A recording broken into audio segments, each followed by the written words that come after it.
the last vestige of the Senju in the Uchiha family. This video is purely for entertainment and does not infringe on copyrights or laws. The rights to the novel and image belong to the original author. We do not claim ownership. Don't like waiting and want to listen to this fanfic in full now?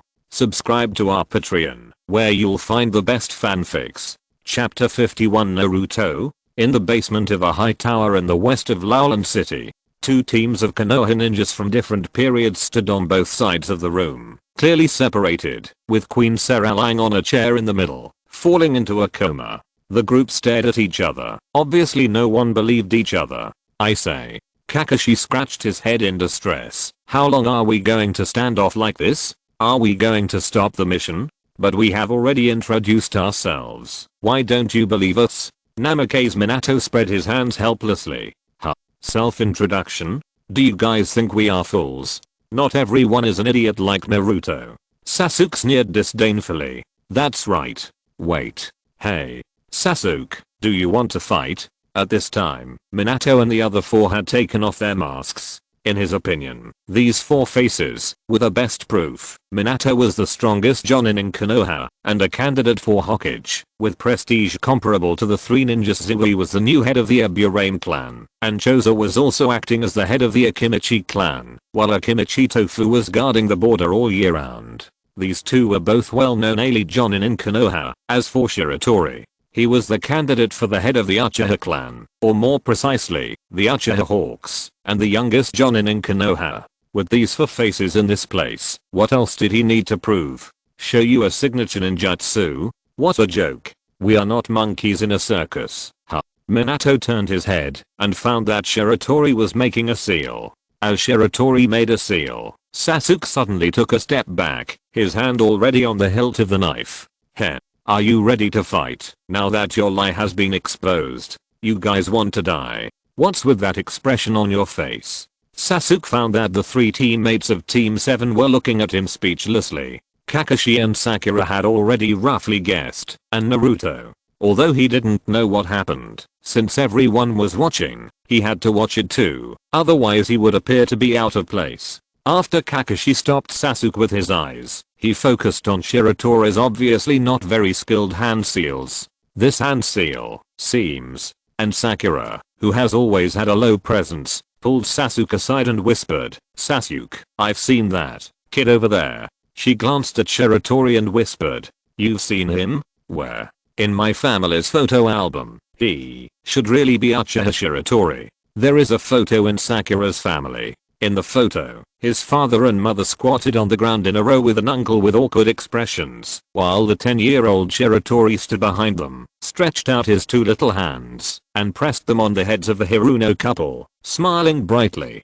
Yes, Shiratori was their leader jonin. After Sakura explained, Sasuke remembered it, because Sakura's father, Hiruno Zao, told this story to almost everyone he met in the following days. After all, this could barely be considered as a disciple of the Hokage. Over there, after Shiratori interrupted the action twice, he finally completed the seal with a stumbling sound.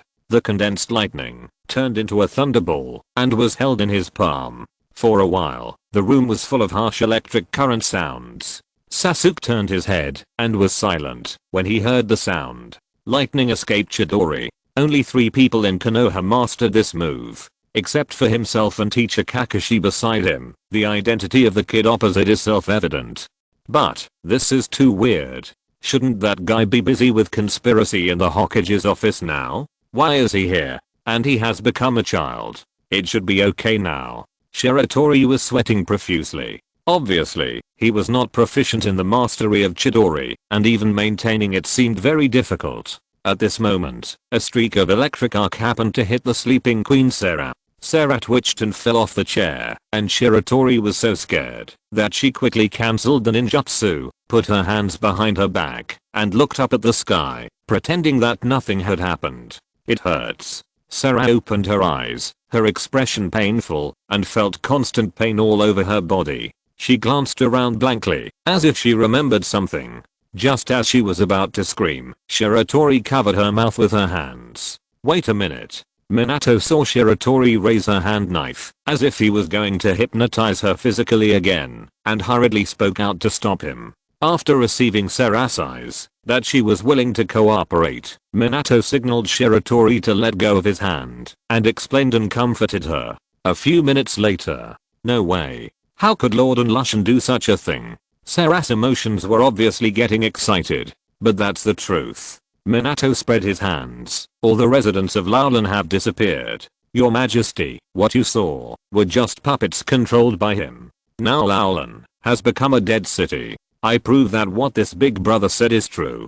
Naruto patted his chest and promised, and he was almost swearing. And Sarah took a look at Naruto's forehead protector, and her distrust was written on her face. You are all ninjas of Konoha, you kid can't testify. In that case, have the residents of Laulan already? Sakura subconsciously covered her mouth. It shouldn't be. Ding Zeduo shook his head and said uncertainly, puppets can't completely replace the role of manpower. Since Laulan has been producing puppets continuously during this period, then, underground. Seeing that everyone had guessed almost everything, Shiratori, who had known everything for a long time, announced the answer. There should be a huge factory underground in Laulan, and the residents should have been captured there to be slaves. After everyone thought about it for a while, they agreed. This should be the most reasonable speculation. No, only Sarah seemed to have lost her soul, and she kept muttering to herself. Snap. Sarah turned her head and found that the self-familiar Naruto slapped her on the shoulder with his signature confident smile on his face.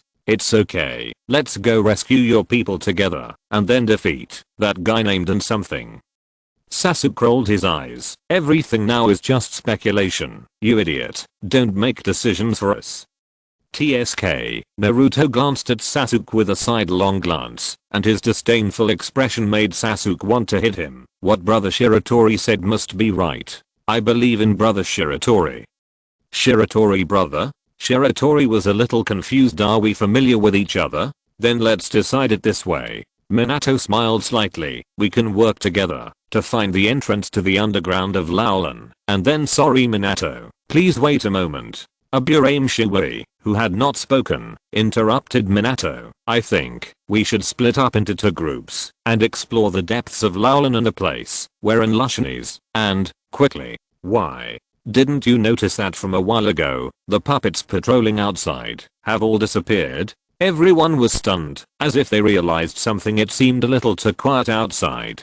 Something must have happened to Lushan, that is, the centipede. So the 2 groups, mainly Minato and Kakashi, decided on the personnel allocation. After a brief discussion, Akimichi chose Lord Shiratori, Naruto and Queen Sarah to find the underground entrance. The rest of the people, after Queen Sarah pointed out the way, went to the palace to look for Lushan. Everyone carefully evacuated the house, and Minato and Kakashi fell behind. Sasuke, Naruto. Minato softly repeated the 2 names that the other party accidentally let out, especially when he said Naruto. The expression on his face was intriguing. Chapter 52. Centipede. You think I'm the 5 cage? According to rumors, in the world of the Naruto the movie, Uzumaki Naruto will automatically acquire a passive skill, making every eligible girl who appears fall in love with him. There are all kinds of reasons for falling in love, and love at first sight can only be said to be the norm. For example, Shiratori is a little confused about this scene. I say, can you explain? Are you 2 old acquaintances? Shiratori said in a faint tone, looking at Naruto and Sarah who were talking happily. Well, there is absolutely no envy or jealousy involved. He was also convinced. In just a few steps, these 2 have become good friends who can talk about anything.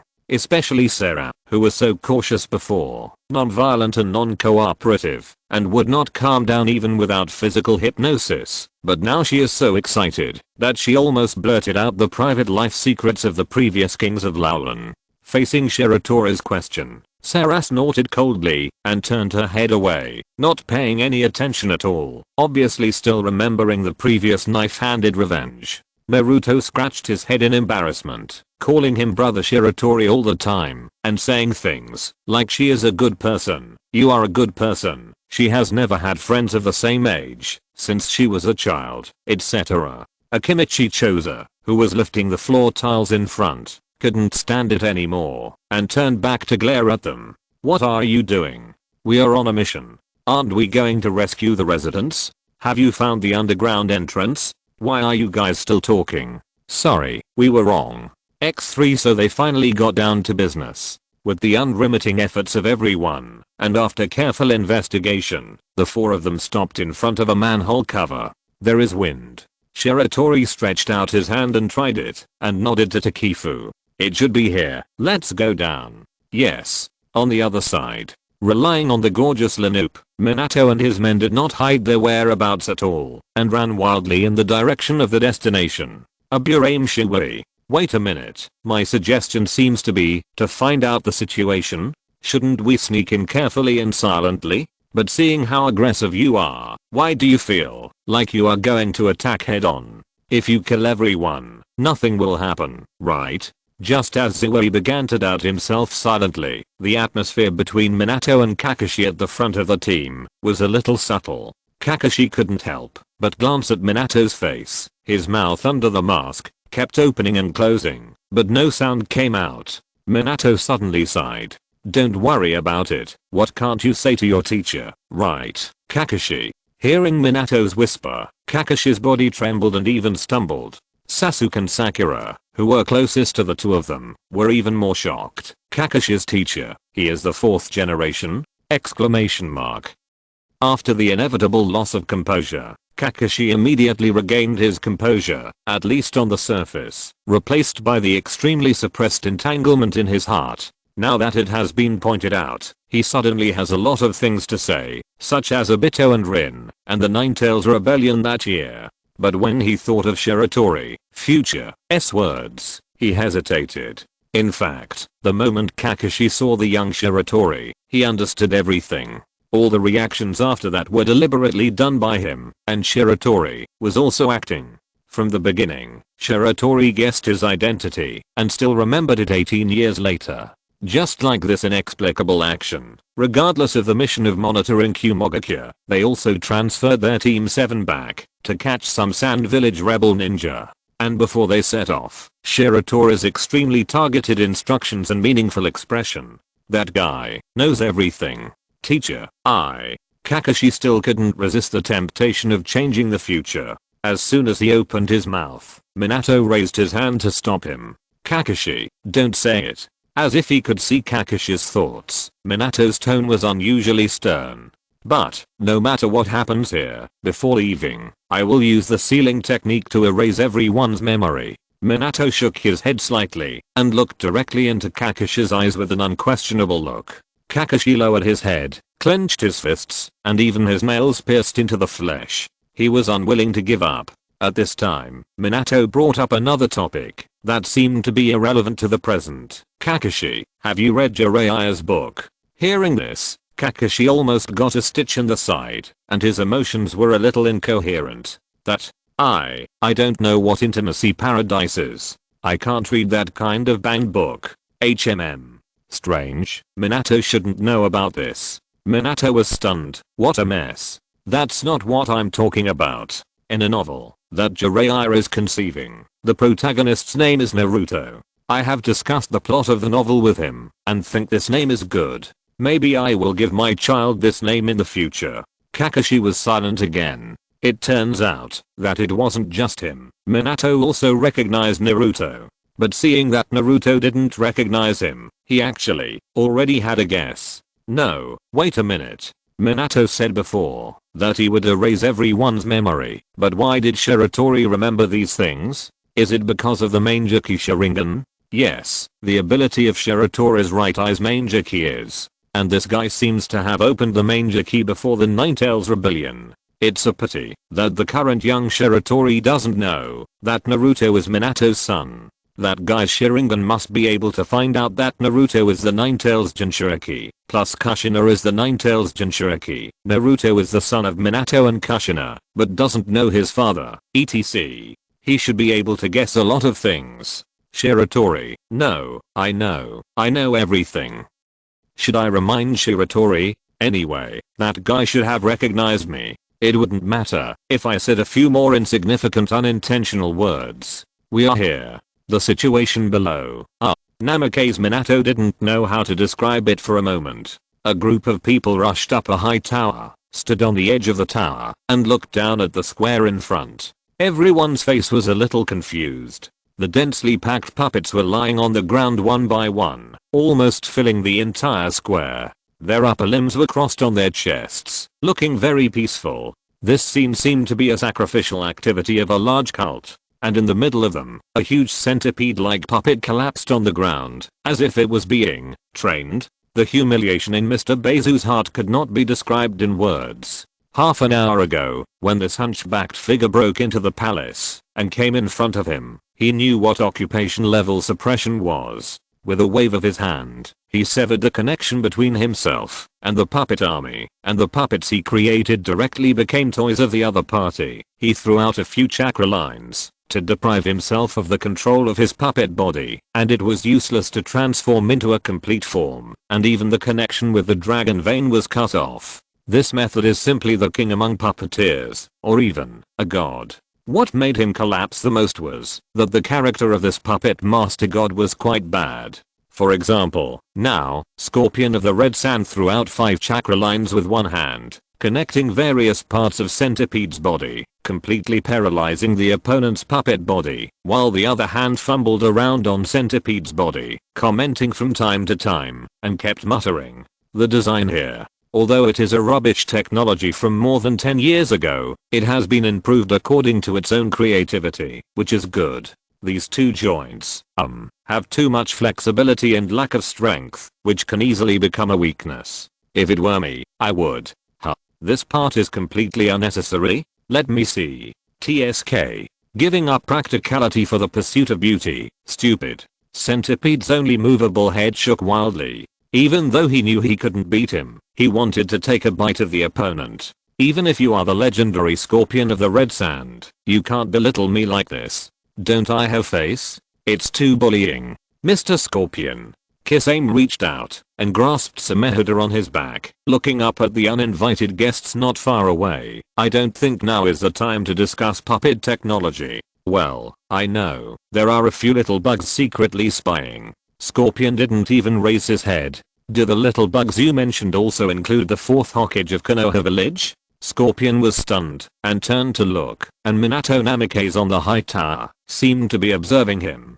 The eyes of both sides met in the air. The centipede lying on the ground was lying on the grass. Minato Namake's Scorpion of the Red Sand, Kisame Hashigaki. This Linoop is quite extravagant. Do you really have nothing important to do every day? Are you doing nothing? What virtue and ability do I have to mobilize such a Linoop? Do you really treat me as the 5 cage? Exclamation mark.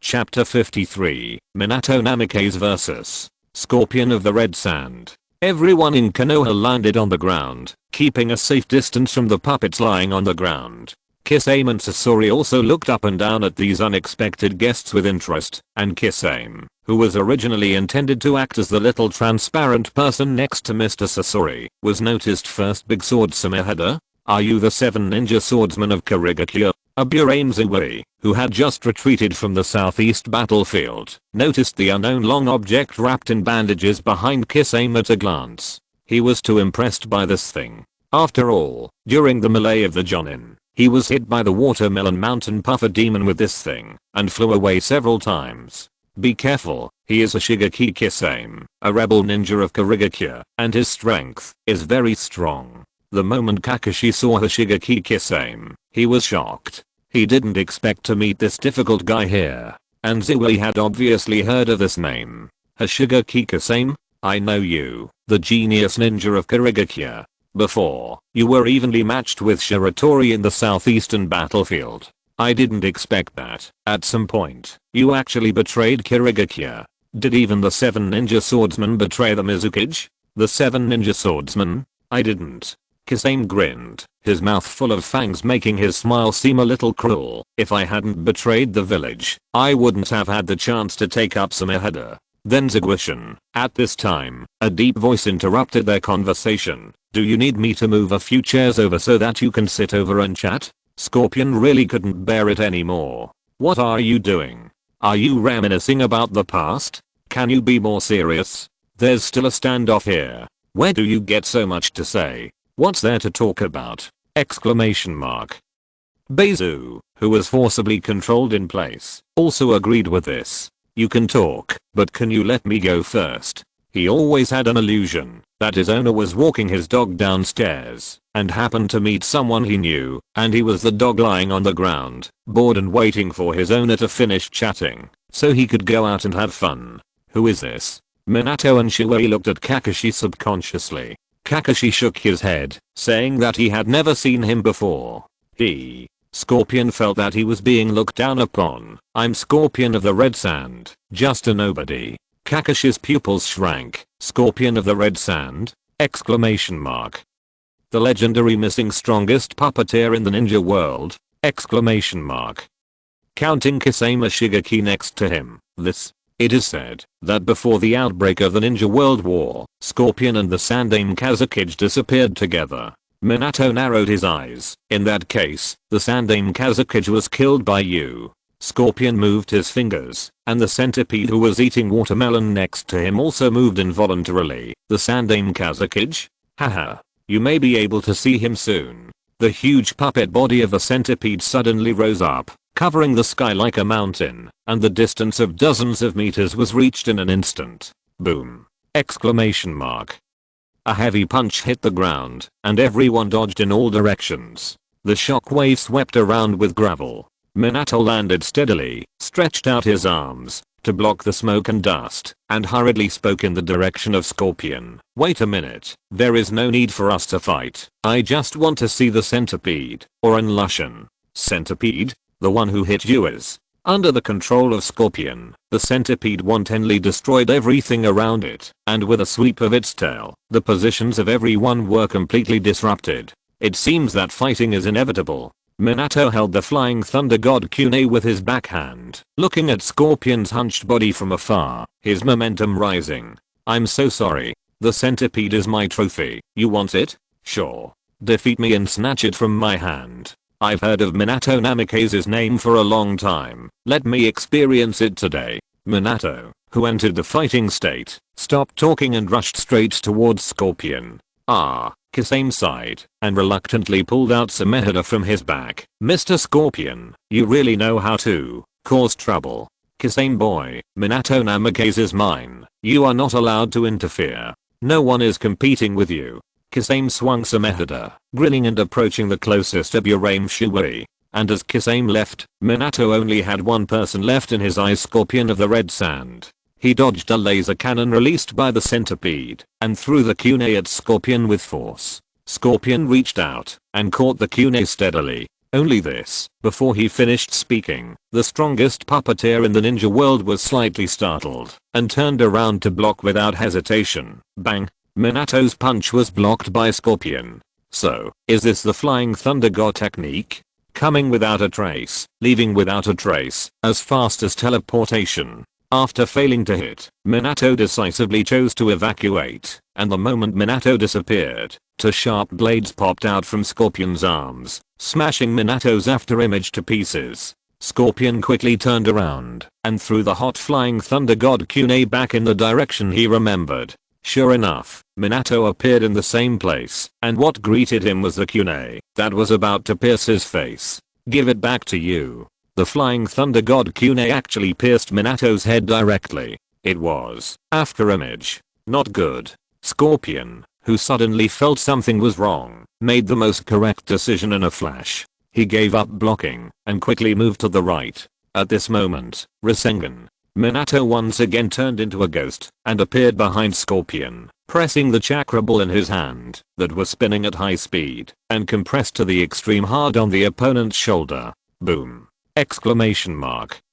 Scorpion's left shoulder and the whole arm were torn apart, but the imagined scene of blood and flesh flying everywhere did not appear. Only some puppet parts and fragments were flying all over the sky. A thick tail sting attacked, and Minato chose to retreat again. Scorpion took this opportunity to quickly glance at his only remaining right arm. A row of meaningless characters was clearly visible. It was just now, it turned out, that the purpose of Minato's first use of the flying thunder god technique was not for that light punch, but to imprint the flying thunder god technique on his body. He knew that Minato's attack was far from over. Thinking of this, Scorpion did not hesitate to detonate half of his body. The blazing flames mixed with sharp fragments and poisonous needles exploded in all directions with Scorpion as the center. Minato, who teleported to Scorpion's back for the third time, had no choice but to disappear and dodge. After a few breaths, the smoke and dust dissipated. At the center of the explosion, the hunched figure had disappeared, replaced by a handsome red-haired boy. Heh. I didn't expect my failure to end in this way. The red-haired boy's cold tone was like ice for thousands of years, and he did not hide his boiling murderous intent. In this case, then I will make you a new puppet to compensate me. He took out a scroll from behind. Beizu, you useless person, watch this. What is the real 100 machines exercise? But Beizu obviously did not cooperate with Scorpion's idea of showing off. At the moment, when Fei-Liu exploded, the almost forgotten real owner of this place finally got rid of Scorpion's control. He knew that facing such a luxurious Linoop, he would definitely die a miserable death today, so he chose to give up on himself. The puppet army lying dead on the ground, stood up again under his control, and began to indiscriminately attack everything around them, even each other. The scene was completely out of control. The Laolin plot is about to end. The next is Kaleidoscope, and the plot will also be accelerated. Chapter 54, White Bird. Why do I feel like everyone knows me? Laolin, Underground Factory. The ragged people of Laolin knelt down, accusing Lushan of his crimes with tears in their voices. Queen Sera covered her mouth, and had already burst into tears.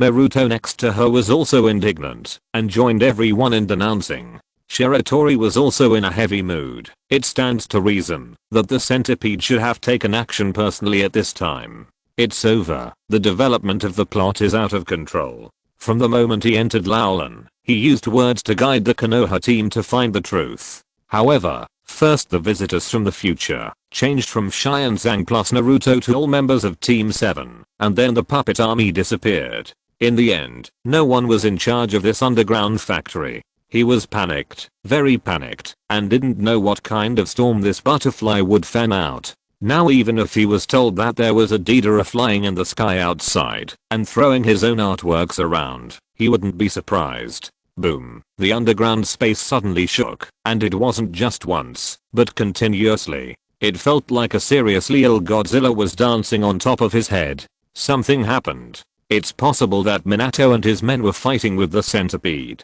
Dingzeduo stepped forward without hesitation and interrupted the people's group, filing a complaint to the emperor. Your Majesty Sera, please take the civilians away now. It's best to evacuate outside the city. There should have been a fight in Laolin City, and it may affect you. Okay, I'll do it now. Wait a minute. Queen Sera can't evacuate. Shiratori hurriedly spoke out to stop them. Why? Dingzeduo was puzzled. Sera, a weak queen, was not even qualified to be cannon fodder in the ninja battle. Could she be expected to persuade the centipede to surrender? Not everyone can talk. Bainaro turned his gaze to Sera and said in a deep voice, Your Majesty, you should know how to close the dragon vein, right? I know, but, no buts, Beizu, that is, and Lushan is almost invincible with the blessing of the dragon vein. Beizu, whose body was touched by Scorpion, invincible? Me, only by severing his connection with the dragon vein can we defeat him. Because the situation was out of control, Bainaro no longer cared about performing. He was ready to hit Beizu's lifeline directly, even if he might be suspected by Dingzeduo. The plot has collapsed into such a mess, and there is still a process. Pull the progress bar to death for me. But the dragon vein is. Sera was very entangled. The policy of using the dragon vein to benefit Laolin came from her deceased mother. If the dragon vein is closed, it will be very difficult to make it active again. There are many things involved. There's no time. As the shaking became more intense, Shiratori became extremely impatient and his words became much sharper. Are you reluctant to give up the power of the dragon vein? Why do you want to take over this factory? Let the people go back to rest for a night and come back tomorrow for the morning? That's not the case. Brother Shiratori, Sera didn't mean that. Naruto came out to defend Sera. Shiratori gritted his teeth and wanted to give Naruto a knife. How long have you two known each other? You're speaking for her now? We have been friends for so many years. Ah. What? We just met. That's fine. In fact, there is one thing Shiratori didn't say, that is, Sarah's mother had wanted to stop using the dragon vein, but was brutally killed by the centipede. But firstly, now is not the time to provoke Sarah, and secondly, Shiratori can't explain the source of this information. If knowing the relationship between the centipede and the dragon vein can be explained as speculation after the fact, then accurately stating the cause of the death of the former queen is completely a charlatan, and it can't be made up at all. Okay. Sarah gritted her teeth and finally made up her mind. I believe you. I will let the people evacuate the city and then go with you to close the dragon vein. Wise decision. Shiratori gave a thumbs up. If Sarah still didn't agree, he was going to try to use the Sharingan illusion. Fortunately, things didn't come to that step in the end. He was very happy. 10 minutes later, Shiratori felt that he was too happy too early. Looking at the scene of the group of demons dancing in front of him, his head was full of question marks. What is this? Or three-way melee? Konoha ninja vs. Puppet Army vs. Akatsuki organization? Exclamation mark. Huh. Exclamation mark. Who can tell me what's going on with those two guys? Exclamation mark. Shiratori saw at a glance the shark-faced man who was as fierce as a god of war and commanded the overwhelming red puppets. Why are the two of them here? Traveling through time and space? Choza and Naruto didn't have so many questions. Seeing that their side had already started, one activated the multiplication technique to stop the centipede, and the other directly joined the battle to besiege Sharkface. Shiratori scratched his head vigorously, knowing that now was not the time to think about these things. Do you see that big centipede? That's your centipede master. Stay away and don't go up and get killed. After instructing Sarah, he also rushed over decisively. Over there, Kisame first waved Samehula to force Kakashi and Sakura back, then kicked Sasuke, who was holding the Chidori, away, and quickly formed a seal to use a water-style, exploding water wave to sweep away the army of parasitic insects of a Burame Shui. Suddenly, he felt a gust of wind behind his head. Rasengan. After dodging sideways, he sent a roundhouse kick to send Naruto, who was attacking by surprise, over. He grinned and laughed. When I saw your companions, I knew that you, the nine-tailed brat, must be here too. Next time, you don't have to shout before using ninjutsu. As soon as Kisame finished speaking, he found that there was another gust of wind behind his head. TSK. Is it over? Let me see who is looking for death again. Ah. He wanted to swing Samehula to do a flip and slash horizontally, but he abruptly withdrew his strength, so as expected, he was chopped away by Shiratori. Mr. Shiratori? Kisame's face was full of disbelief. Shiratori's expression was even more confused than his. No. Why do I feel like everyone knows me? And they seem to be very familiar with me. Kisame stopped fighting and turned to run, passing by Choza and Beizu who were playing a hug and throw, passing by Minato who was fighting with Scorpion's red puppets, and casually chopped two Laulan puppets, and ran all the way to Scorpion. Mr. Scorpion, we go away.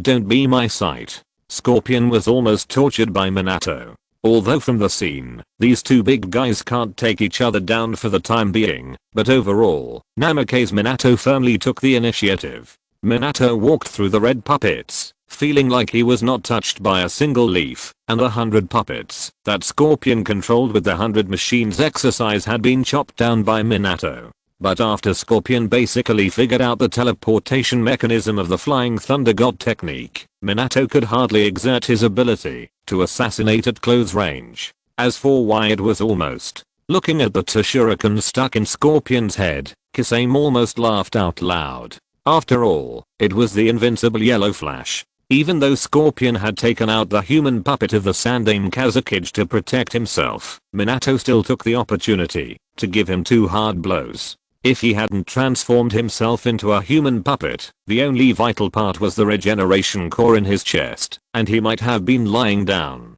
Are you okay? If you have something to say it quickly. If you don't have anything to say, get out of here. Scorpion was about to push Kisame aside. Mr. Scorpion, look at the kid over there. I don't know him. He's Mr. Shiratori in his youth. If this is Laulan more than a decade ago, then everything that's happening now is what happened to us in the past. What do you mean? Don't forget, Mr. Shiratori is a little, narrow-minded, and he holds grudges. If you don't stop when he's already on the scene, or even attack him, maybe, no, it's certain, we will definitely be beaten when we return. Scorpion sneered. Am I afraid? So he stretched out his hand and threw 5 chakra lines at the centipede, who was fighting passionately with Dingzeduo, causing the latter to lie down again. The red puppet and the Laulan puppet also stood still at the same time. Facing Minato's puzzled eyes not far away, he calmly said, "It's meaningless, let's stop fighting." If you're listening to this novel on a channel other than Fanfic World, it means they downloaded and uploaded it without effort. We cordially invite you to visit our channel, Mundo Fanfic Novelos. There you'll find the original version of this story and you can explore many other novels of various genres. We're waiting for you to immerse yourself in a world of incredible novels. Chapter 55 Seal and Farewell. Under Scorpion's control, the puppet-like centipede tore his chest to reveal the life core inside. This is it. If you stab it with a knife, he will die completely. Even the dragon vein can't save him. Minato looked at Scorpion with a puzzled expression. He obviously didn't understand why this proud first puppeteer in the ninja world was suddenly willing to cooperate. Hurry up, I know you don't trust me, so I'll let you do it yourself. Scorpion controlled the centipede while wandering around and collecting the remains of the puppets. He picked up a broken tail stinger of a Hiruko and sighed softly. What kind of thing is this? So they teleported me to the past just to dismantle my puppet? Kisame also turned his head to look at Sarah. Your Majesty, after the centipede is executed, please go and close the dragon vein, so that those of us who don't belong to the Sera can return. Shiratori, who had been observing silently from behind, had an illusion that Kisame called Sarah Your Majesty very smoothly, and they were quite familiar with each other. Logically, the two of them don't seem to have any intersection, right? What will the future be like? Thinking about it, Shiratori felt a hostile gaze falling on him. When he turned around, he saw Sasuke's eyes spitting fire and gritting his teeth at him. Shiratori, second pillar, what's wrong with you? Uchiha Shiratori. Sasuke clenched his hands, eager to try. I want to challenge you. Shiratori? Question mark? What? The Uchiha clan's ancestral mental illness broke out. Sasuke, now is not the time to fight. Kakashi scolded, and then turned to Shiratori with an apologetic expression. Shiratori? Fighting? What anger? Do I know him? And do you have any shame? I'm not even 10 years old now, and you're already 16 or 17 this year. A high school student takes orders for elementary school substitutes? Bah. Shiratori and Sasuke were still exchanging glances, but Minato had already inserted the kunai into the core of the centipede. The gradually dimming eyes of the centipede were full of relief. Compared to being toyed with by the scorpion while alive, death might be a good choice. After Sarah looked at the centipede with a complicated look, she led everyone to the dragon vein. Along the way, Shiratori ignored the enthusiastic Naruto and Sasuke who was looking for trouble, greeted Sakura who came to greet him, and then came to Kakashi and raised his arm to elbow him. Kakashi, is there anything? Shiratori, has your Chidori been improved in these years? Teach me. Since Shiratori learned the Thunder Release Chidori, he found that this ninjutsu seemed to be wrong. The chakra flow was not smooth. When the seal was made, the power was not strong enough. The stability was not high, etc. After all, Kakashi was too young when he invented this ninjutsu, and it should have undergone many major changes in the future.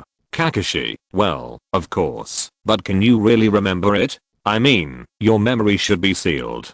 Shiratori's expression was obviously stunned. Yes. How could I forget about this? Looking at the somewhat frustrated Shiratori, Kakashi suddenly thought of something. Forget it. I'll tell you about this ninjutsu.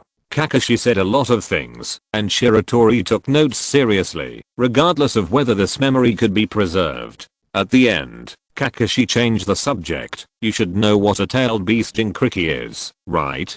Ah, I know. Shiratori didn't know why the other party suddenly mentioned this topic. Kakashi took a deep breath. The Ninetales is the most powerful of the tailed beasts, and it is difficult for the Jinkriki to control it perfectly, especially when the Jinkriki is giving birth. The seal of the tailed beast will become extremely fragile if there is someone who does something wrong at this time.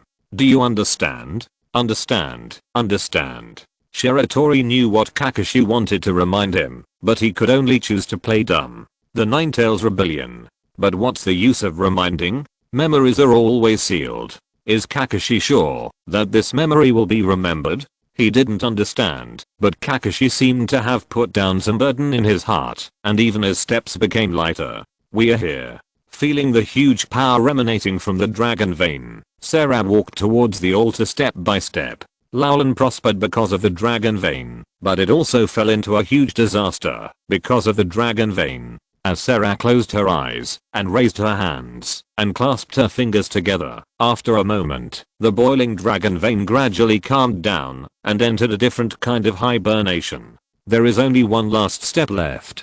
Minato walked forward and carved a complex sealing ritual on the ground. He took out the flying thunder god Kunai that was going to serve as the core of the ritual, but his eyes swept through the future Konoha Team 7 one by one, especially when he looked at Naruto. His eyes had an obvious pause. Thousands of words finally turned into a relieved smile. It's a pleasure to fight alongside you all. Take care. After the Kunai was inserted, the dazzling light from the formation engulfed everyone. Looking at Kakashi, who was gradually becoming illusory, Shiratori asked the last question. Kakashi, does Naruto know? Kakashi understood what Shiratori wanted to express. He probably didn't realize it. Wait, why do you know? The person who is least likely to guess the relationship between Minato sensei and Naruto is you, a little brat, right? Exclamation mark. Shiratori nodded, ignoring the second half of Kakashi's questioning. Why should I explain to you? If you want to pay homage to me, guess it yourself. He cleared his throat and shouted to Minato, who had been staring at Naruto. Minato sensei, I heard that you created a ninjutsu called Rasengan on your own. Can you teach me? Naruto, who was heartlessly saying goodbye to everyone, was suddenly stunned. If Shiratori was dissatisfied with this mission, it was because of his butterfly effect that Naruto and Minato did not fight side by side from beginning to end, and thus missed the most touching scene of father and son recognizing each other. However, although the ending was bound to be regretful, he also wanted to make up for it. Uzumaki? Who are you? Naruto rushed to Minato and wanted to say something, but his increasingly illusory figure made it impossible for his voice to be heard. The two seemed to be separated by a rift called time and space. Minato reached out and touched Naruto's illusory head. You will definitely become an excellent ninja. Naruto had tears in his eyes and could not hear what Minato said at all, but he recognized Minato's last lip shape. Naruto. The light faded and only Minato's team and Sarah were left here. Even Shiratori felt a little lost. Minato suppressed his emotions and forced a smile. Everyone, although it may be a bit offensive, I still want to say, this experience should not remain in our memory. So, please relax and let me perform the sealing technique to erase the memory of this period, okay? Chapter 56 Danzo, I'm the Hokage. Shiratori was sure that someone had used his brain, and it was most likely the yellow-haired guy next to him. He was discussing how to deal with the puppet army outside the city, but his eyes blurred, and he came to the edge of Laulan in an instant. A group of ragged Laulan residents looked at him with gratitude, and there was also a girl next to him who was also confused. The residents of Laulan called the girl Queen Sarah. This feeling was very strange, just like a blackout after drinking too much. In the residents' conversation, he learned that he had rescued them from the underground factory with a Kimichi Choza, Queen Sarah and a yellow-haired young ninja, and the rest, they didn't know. Haha, he could guess with his ass that the young ninja must be Naruto. If the original plot is followed, in addition to Naruto, at most he will meet a civil engineering guy from the future Konoha. Who else can it be? Do you think he won't know if his memory is sealed? Namake's Minato, you are too naive. Although I don't know why I didn't meet Centipede in the underground factory, the final result is good after all. Let Queen Sarah handle the Laulan matter. Shiratori is more curious about how Minato Namake's will write the mission report for this time. I wonder if Shiratori Hiruzen will be furious when he gets the report, or maybe think that Minato is fooling him by treating him as if he has Alzheimer's disease. After all, this mission is too weird. Shiratori wanted to get more information from the residents of Laulan by asking them indirectly, but a flying eagle suddenly flew from a distance and landed on Minato's shoulder with its wings flapping. Minato took out the letter paper and glanced at it. His expression became extremely serious. The ninjas of Iwagakure are secretly gathering at the Kanabi Bridge, and the troops of Sand Village have also re-entered the Rain Country. The halftime break is over, and the second half of the Ninja World War has begun. Minato's team naturally has no reason to stay here any longer, so after a brief discussion, they decided to set off and return to Konoha immediately. At the same time, Konoha Village, Hokage Building. The atmosphere in the room dropped to freezing point. Shimura Danzo stared at the third Hokage Shiratori Hiruzen with the one eye that was exposed. However, Shiratori Hiruzen didn't dare to look at him, as if he was a little guilty. Monkey. Danzo squeezed out a voice from the depths of his throat. Tell me, why is this? It's me, Koharu and Homura. Why? Was it a joint decision of you guys to transfer me away from the Rain Country? Did I do something wrong? Facing the questioning of his old friend, Shiratori Hiruzen sat on the chair that represented the highest power in Konoha, just smoking silently without answering. I was at an absolute disadvantage and dragged the two major ninja villages of Iwagakure and Sunagakure to the Rain Country. Danzo slammed his palm heavily on the desk in front of him. Now, you want me to replace Takifu as the commander of the southeast camp? To face the useless people in the Kirigakure village who have no fighting spirit at all? What's more, there is a secret plan in the Rain Country that is only halfway done. He is about to explode. Did the monkey guy really think he couldn't guess the real intention of this move? This root of mine, who should have been buried deep underground, has been standing in the sun for too long. This ninja world war is a challenge to Konoha's dominance by the four major ninja villages, and it is also a test for Shiratori Hiruzen for the next Hokage, and my name will never appear on this list of candidates. Danzo knew that he was a bit of a hindrance. No, it might not just be me. What about Orochimaru? I don't think he will continue to stay in the Rain Country, right? Danzo's tone was full of sarcasm. Shiratori Hiruzen took a puff of his pipe and said, the main camp of Rain Country will be taken over by Tofu and Shikaku. Orochimaru's mission is to monitor Kumogakure. Heh. Danzo showed an expression that he expected it. The war with Iwagakure is the biggest threat and has the most opportunities to make contributions. Let me guess, it should be Jiraiya and Minato Namikaze, the master and apprentice. Danzo, this has nothing to do with you. Nothing? I'm the elder of Konoha and the assistant of Hokage. Isn't this my job? Huh. Shiratori Hiruzen exhaled a heavy puff of smoke and said nothing, but it can be felt that his patience is about to reach its limit. I will go to face Iwagakure village. I know Noki better than Jiraiya and Minato Namikaze. Danzo's tone was stiff and even had a tone that did not allow for questioning. Let the master and apprentice guard against Kirigakure. No. Monkey. You Danzo. Shiratori Hiruzen's short body burst out with unparalleled momentum, showing his rare majesty as a Hokage.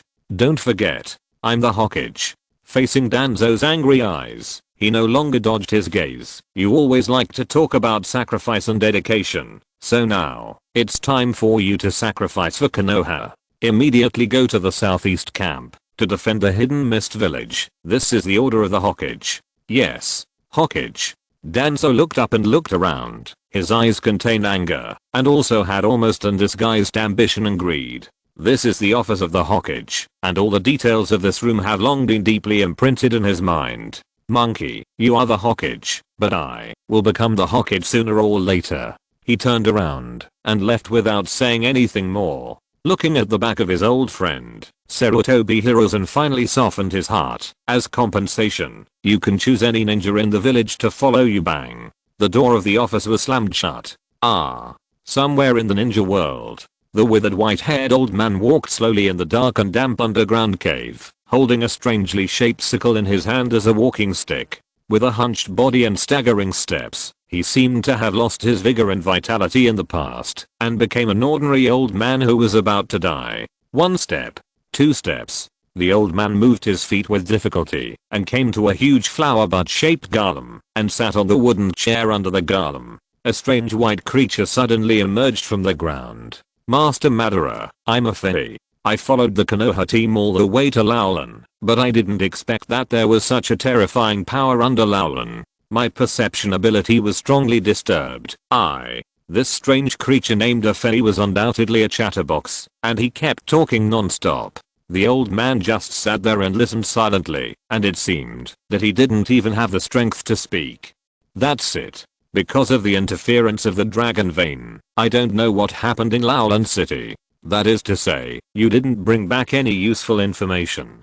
The old man's voice was weak, but the dissatisfaction in his tone still scared Arfei to the ground. No. Lord Madara, I drew a portrait of Uchiha Shiratori. The old man picked up the portrait and frowned. This stick figure was too abstract. Even if you said it was a wild boar in the woods next to you, people would believe it. He crumpled the portrait into a ball and threw it aside and slowly said, that's it. The planned candidate remains unchanged. Arfei was puzzled. Why, Lord Madara, this little guy called Shiratori is obviously much better than that Obito. This kid is too smart, and it's too normal. It doesn't look like he can be induced to have severe mental illness. Of course, there is also the most important point. Uchiha Shiratori has the blood of Senju Tobirama. Whenever the old man thinks of that scum Senju Tobirama, he feels disgusted from the bottom of his heart. Arfei's focus is different from that of normal people, or humans. Speaking of intelligence, Arfei showed a perverted smile on his face. That little guy named Bainaro can definitely describe to me exactly what it feels like to poop. The old man suddenly felt his hand holding the sickle Uchi, as if he wanted to cut something. Chapter 57 Uchiha Itachi. After returning to Konoha, the Minato team disbanded on the spot. As usual, Shiratori went back to his own noodle shop to say hello to his father. He was in a bad mood. Although Namikaze Minato explained to them the general reason for sealing the memory, maybe he saw people from the future and learned some things in the future that might have a great impact. It is not a happy thing to have someone use your brain. People who are in a bad mood usually talk more aggressively, especially after hearing that his father Fengai was going to transform the noodle shop into a self-service barbecue restaurant. Haha, barbecue or self-service. Shiratori gave a thumbs up, affirming his father's behavior of being the welfare canteen of the Akimichi clan, and highly praised his spirit of selfless dedication, showing his yin and yang ability in his words.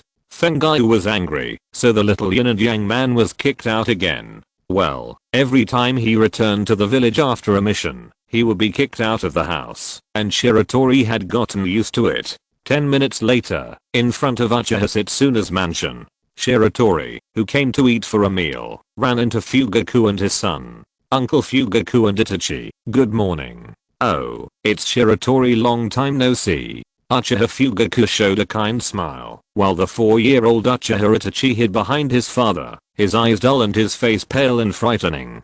Shiratori felt a little strange. Although he didn't have much contact with the Fugaku family, he had the impression that Uchiha Itachi was not a shy person. So why was he so scared when he saw him? Itachi, what are you doing? Say hello quickly. Fugaku frowned deeply, dissatisfied with his son's impolite behavior. Sorry, brother Shiratori. Good morning. Itachi woke up, as if from a dream, as if he had just seen his cousin. He timidly said hello. His voice was as soft as a mosquito. Shiratori felt even more strange. Sorry, Shiratori, this is it.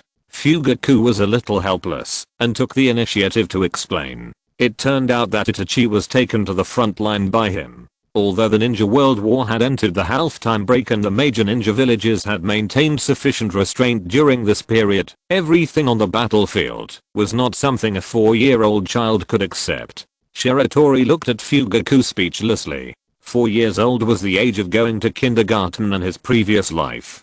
This is equivalent to letting a kindergarten child watch a bloody and terrifying R-rated movie in person, not to mention that the battlefield is much more exciting than an R-rated movie. He now feels that Fugaku is even less reliable than his father. Is this something a normal person can do? Shiratori's offensive eyes made Fugaku feel a little uncomfortable. He knew that his behavior was cruel, but everything was for Uchiha. Itachi must grow up as soon as possible and show a talent that is not inferior to Shiratori. The outstanding performance of his nephew has brought him too much pressure. He is not obsessed with making his child the next clan leader, but he cannot accept Shiratori as the future clan leader, because Shiratori is a student of Elder Setsuna and a legitimate hawk. In Fugaku's view, neither the hawks who advocated confrontation with the village nor the doves who wanted to lie down and compromise were good choices for the family. Only the combination of the two, which could maintain a good relationship with the village and retain sufficient autonomy, was the real way out for the Uchiha clan. If Shiratori became the patriarch, the hawks would definitely have absolute say in the family, and by then, everything would be irreversible. Thinking of this, Fugaku decided to take Itachi away, not wanting his son to have too much contact with Shiratori, but Shiratori stopped them. Shiratori, is there anything else? Uncle Fugaku, please wait a moment. Shiratori smiled apologetically at Fugaku, turned to look at Itachi, and said softly, Itachi, do you like war? Itachi shook his head desperately. No, war should not exist in the world. Yeah, I don't like it either. Who would like war? This was Shiratori's heartfelt sigh. If possible, he really wanted to be a salted fish who eats and waits to die in peace. Itachi looked a little confused, not knowing what his cousin wanted to say. But some people took the initiative to bring the war to us. Shiratori suddenly raised his voice. The 4 major countries are jealous of the Fire Country for having the most fertile land in the ninja world, and the 4 major ninja villages want to pull Konoha down from the position of overlord.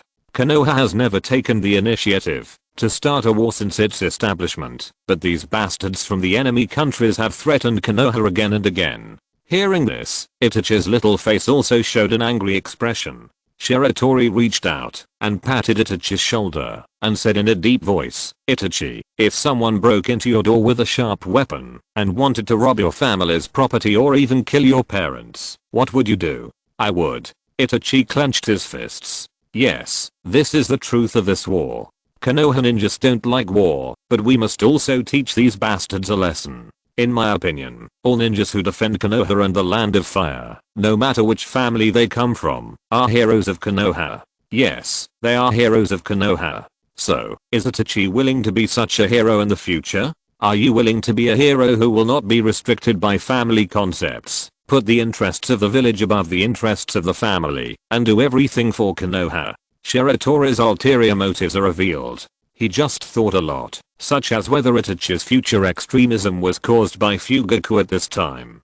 Did Fugaku's radical way of raising children and the concept of family first arouse Itachi's rebellious psychology and lead to future tragedies? He didn't know, but he was going to refer to Fugaku's behavioral template and try it in a completely opposite way. Anyway, it has been proved in the original work that Fugaku's brainwashing completely failed. You say family comes first, I say village comes first. You accuse the village of injustice, I promote the greatness of the will of fire. You think the Sandaime is a hypocrite who is two-faced, then I will praise the Sandaime highly, preferably to the sky. In short, it is the opposite of you, Fugaku.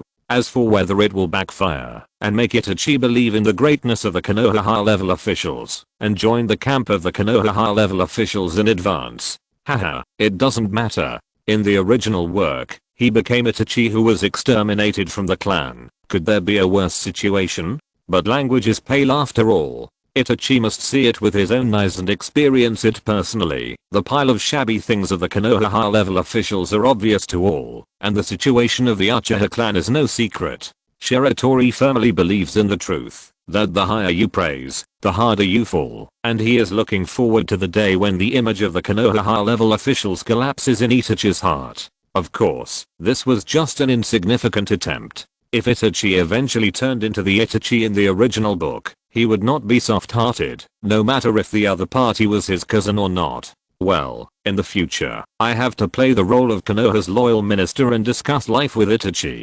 This thing of flattery must be generous and sufficient. After making up his mind, Shiratori pulled Itachi aside to talk, and little stars kept appearing in Itachi's eyes. Seeing Shiratori talking about the will of fire with his beloved son over there, Fugaku was dumbfounded. It's not you. What's the situation? The hawkish young master defected. Does Elder Setsuna know about this? Chapter 58. Transcribing the seal. Uchiha Setsuna sat opposite Shiratori, stroking his beard constantly, with such force, that one wondered if he would accidentally pull off a few strands. Shiratori Shiratori, who was slurping noodles, looked up in confusion. It must be said that even the noodles at the old man's house were better than those made by his cheap father. It was strange. Why hadn't that broken noodle shop closed down yet? It was really hard for the Uchiha ninja who had just returned from the mission.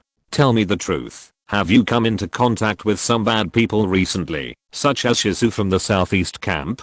Did that kid say anything to you? No. Why do you say that? I overheard some of what you said to the kid from the Fugaku family. Setsuna was panicked, very panicked. He felt that the heir he had carefully selected was at risk of being poached. Shiratori swallowed the food in his mouth, took a sip of noodle soup, and said, I found that you old people all like to spy on others. The same is the same. Nonsense. Where did you spy? I was doing morning exercises in the yard at that time, and I heard it accidentally. It was obviously you, the little kid, who spoke too loudly. Ah, yes. Shiratori was too lazy to argue with his old man, but in order to prevent the other party from being upset and unable to sleep at night, he still told him his thoughts in detail. After hearing this, Setsuna felt that his disciple was worrying too much. Which Uchiha ninja of the new era has any illusions about the Konoha high-level officials? Even the old lady selling popsicles at the door knows the attitude of the Konoha high-level officials towards the Uchiha clan.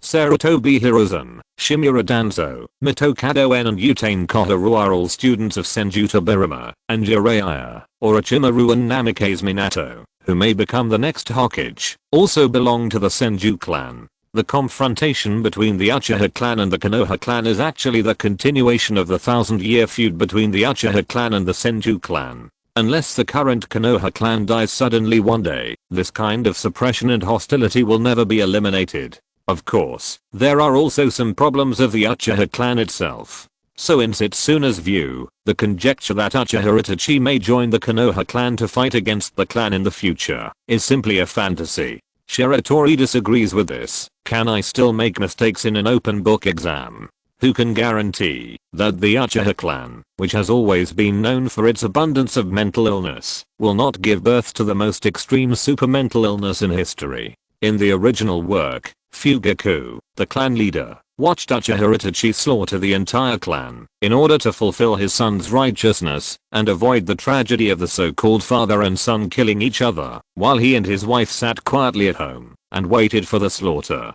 You are the head of the clan. No one cares about the lives of your own couple, but giving the lives of the entire clan as a gift to your son is a bit generous. Who dares to say that this person is mentally normal? Even a cerebral thrombosis of 30 years can't do this. As Fugaku's own son, Uchiha Itachi, who has been educated by Fugaku since childhood, feels that it is not strange to do anything. Although Setsuna doesn't understand Shiratori, he doesn't care. After saying a few words, let the disciple play, if he wants to, as long as he is not brainwashed by those disgusting surrenderists, let him do whatever he wants. Anyway, it's impossible for Fugaku's son to join his camp, so it doesn't matter if he messes up.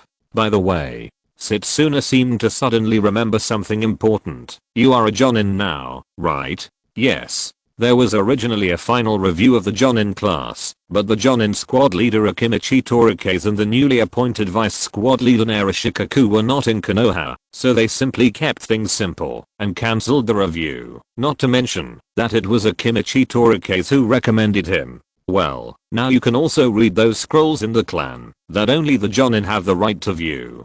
Study for a while in the afternoon. Okay. We'll set off in 3 days, and we'll still report to the southeast camp. So soon. I just got back. Setsuna reached out and knocked on Shiratori's head. It's wartime now. How can we give you a month or two to go on vacation? Okay. Also, the commander of the southeast camp is no longer Akimichi Tofu. The one who is now in charge is the Hokage's assistant and Konoha elder Danzo Shimura.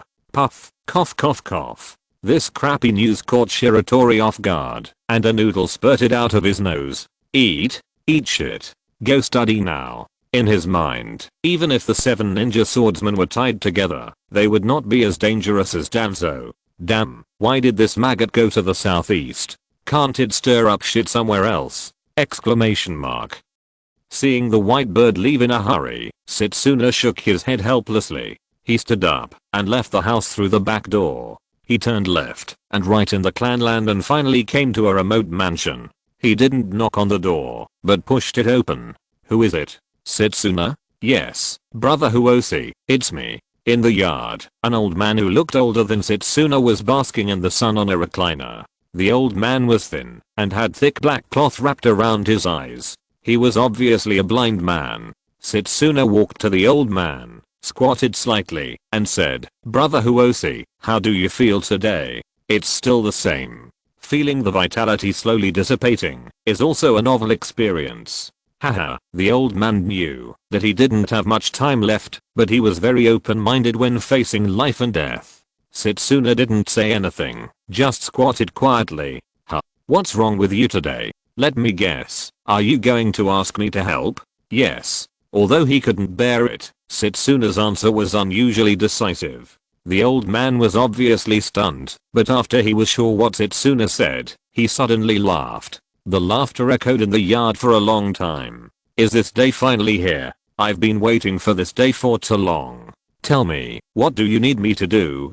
Setsuna took a deep breath. Protect a little guy. He is the future of our Uchiha. This time he will serve under Danzo, the mad dog that chased and bit our Uchiha clan. I see. Brother Kaji, I'm sorry that my ninja identity has been cancelled and I can't enter the frontline camp. If I approach without permission, I will even be killed by Danzo in the name of catching spies, and it will also implicate the family. That scum has wanted to kill me for a long time, and will never let go of such an opportunity. But it's different for you, brother. You have a mission letter signed by the Shodan himself. You only need to protect the little guy for half a month. This period of time is enough for me to regain my ninja identity. And then Setsuna, what are you apologizing for, you bastard?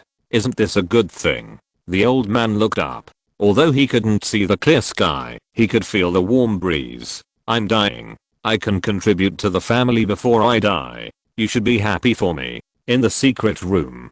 Transcribing seal. Shiratori finally got interested. After looking at the contents recorded in the scroll, he was actually a little disappointed because he didn't find any powerful ninjutsu here. Most of the scrolls here recorded major events in the history of the ninja world and some truths hidden in history. The old man said learning, so this is what he meant. Although he could read it as a story, he still wanted to get some ninjutsu more now, and finding the scroll of transcription seal finally made him excited. Even if he couldn't use it without the manger key now, it would be good to take a look in advance. Open the scroll.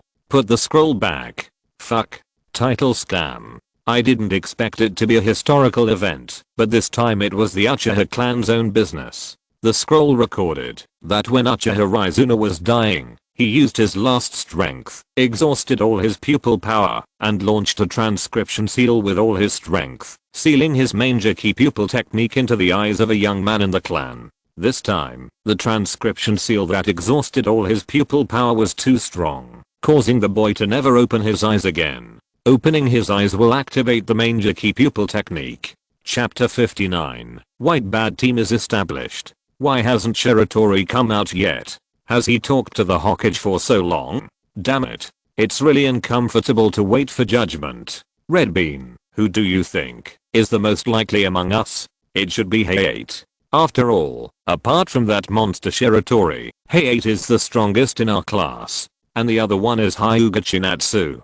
Ahem cough. Shiratori knows me. I'm in poor health, so he probably won't choose me. Why are you so resistant? Shiratori's strength is obvious to all. Even if he becomes our team leader, it's acceptable. This is not a question of strength, it's embarrassing. Shameful, understand? We are classmates who spend every day together in the same class, but now we may become his subordinates. And Iruka, don't pretend to be relaxed. If you didn't have the same concerns, would you come here with us today to wait? Outside the Hokage building, Several little guys who had just graduated from the ninja school hid in the corner and whispered. This sneaky style attracted the attention of the ninjas on guard. Now, the ninja world war has just broken out, and the staff is tight. Konoha has not had time to designate a team leader for these little guys. And the news came from somewhere, saying that the youngest jonin in Konoha's history, Uchiha Shiratori, is about to form his own team, and the team members will be selected from his classmates, because they are familiar with each other. The little guys were all shocked. Familiar bird. That monster Shiratori graduated early 2 years ago, okay. And in the eyes of such geniuses, can these rubbish who just graduated at the age of 9 really be considered the same kind? Will they think they are just a group of stupid pigs walking upright? Maybe we are overthinking it, and the Hokage summoned Shiratori to talk about something else. Not becoming a team leader? No, it's about becoming a team leader. How do you know? Wow. Shiratori. The sudden appearance of Shiratori scared them a lot, and no one noticed when this guy came behind them. Everyone is here today. I heard that you want to be my subordinates. A group of people took 2 steps back in unison. I didn't have it. I didn't. You don't have it. Seeing everyone's reaction, Shiratori suddenly laughed maliciously. Gekko Hayate, Kamaja Izumo, and Umino Iruka. The 3 people who were called out looked at Hen, especially Gekko Hayate. He felt that his condition suddenly worsened. You 3 are not my subordinates. Well, the others are not either. The 3 people resurrected on the spot, and they had the urge to curse. Shiratori, you guy. Is it interesting? Is it interesting to play tricks on others? I heard from the seniors who graduated that the personalities of the Jonins are all bad, and now I believe it. I even doubt whether bad personality is one of the conditions for promotion to Jonin. Faced with the indignation of his friends, Shiratori decisively chose to slip away. In fact, if you think about it, you will know that a Jonin who is less than 10 years old leads 3 subordinates who are also less than 10 years old. Isn't this a cannon fodder style? Of course, the actual situation is not much better. Shiratori just received the ninja information from the Sandaime, and the first thing that caught his eye was a pink Patrick boss Shiratori. Good afternoon. 3 on the training ground. Might Day, Hiruno Zayo and Ikira Mibuki, 3 adults, lined up and greeted Amina loudly. They were in a very strange mood. Little did they know that Shiratori was in an even stranger mood.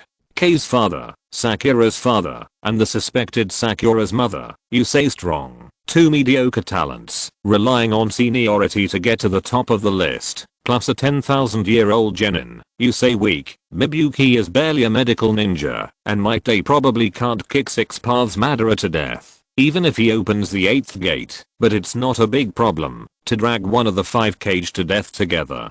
This combination is actually the Sandaime's care for Shiratori. In theory, the newly promoted Jonin team is only equipped with 3 rookie genin, but considering Shiratori's age, the Sandaime showed mercy and gave him 2 full tune-ins. Shouldn't we be grateful for this? Shouldn't we resolutely throw ourselves into the embrace of the village? High-level officials? Shiratori read this sentence from the Sandaime's face at that time. He was very moved. Very moved. So he silently made up his mind that, if he fights with you in the future, he will be gentler. The best Sandaime to protect Konoha Ahem. Shiratori smiled. Good afternoon, everyone. I don't think I should introduce myself. I'm honored to be your captain. Please take care of me in the future. Yes, Boss Shiratori. No, what's the deja vu of your underworld gang? Shiratori shook his head, deleted some messy images from his mind, and then touched his lower back. There was a string of bells. He thought about it, and then pulled his hand back, as if nothing had happened.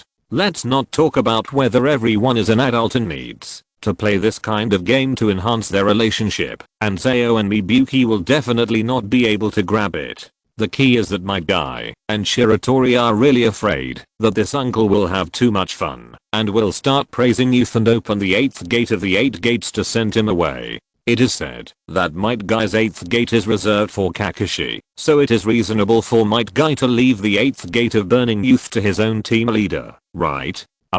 Did everyone not eat lunch? Are you hungry? After thinking about it, Shiratori decided to learn from his captain Aburame Shuwei. When in doubt, eat first. So several people went straight to the barbecue restaurant across the street from Shiratori's small noodle restaurant. Feng Yu, who was soliciting customers at the door, was almost furious. "You little bastard, just wait. I will definitely not just kick you next time I come back." The sun was setting, and they were full of wine and food. Shiratori dragged Zayo and Mibuki, who looked tangled, and walked into a photo studio with my guy. "Boss, take a picture." "Okay. What do you want to take?" "It's a group picture of a ninja team." "Got it.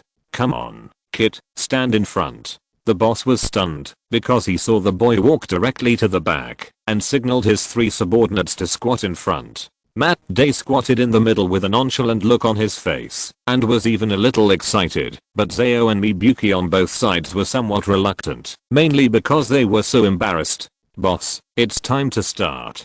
Shiratori put his hands on Zayo and Mibuki's heads and said to the boss, who was still in a daze, Okay. Click click. Boss Shiratori." Hiruno Zayo looked back at Shiratori. "It should be okay now, right?" "Yeah." "So your hand." Shiratori's hand was still on Hiruno Zayo's head, with no intention of taking it away. "Don't worry, there is one last activity." "Boss, can you lend me the scissors?" "Thank you." "Wait. What are you going to do?" Exclamation mark. Hiruno Zayo suddenly felt bad and wanted to escape, but Shiratori's strength was not enough for him to break free. Being pinned down by Shiratori, he could only look at the boss handing him a pair of scissors in despair. "Brother Zayo," Shiratori said earnestly, "your hairstyle is too ironic on the battlefield. I couldn't control it before, but now I'm your captain. I'm responsible for your life and the lives of the rest of the team. No, this is art. I haven't heard that Pink Patrick is not art, but Exploding Patrick is art. You to help me hold him down." Shiratori said something incomprehensible while calling for help. Mibuki rushed up and made a sliding tackle, followed by a throat lock. She has also tolerated this hairstyle for a long time. Might they tied poor Hiruno Zayo to the ground like an octopus. "No, help, you are blaspheming art." Hiruno Zayo's screams could be heard on the street. Chapter 16 on staff personnel. "Your ramen is ready, please enjoy." "Thank you, you've worked hard." The old man with black cloth wrapped around his eyes thanked him. He fumbled to pick up the bowl of noodles and smelled it. It tastes good.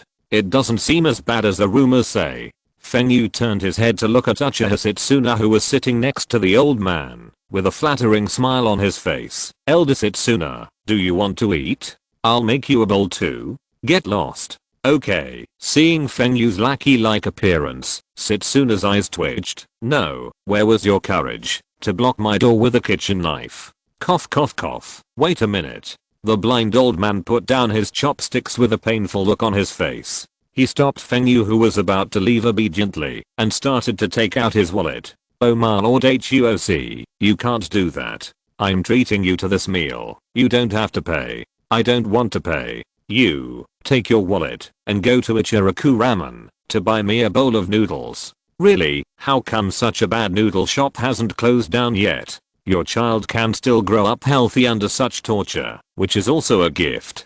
Feng Yu. Setsuna also chimed in. "Now that Shiratori is rich, you bastard should quickly close the noodle shop.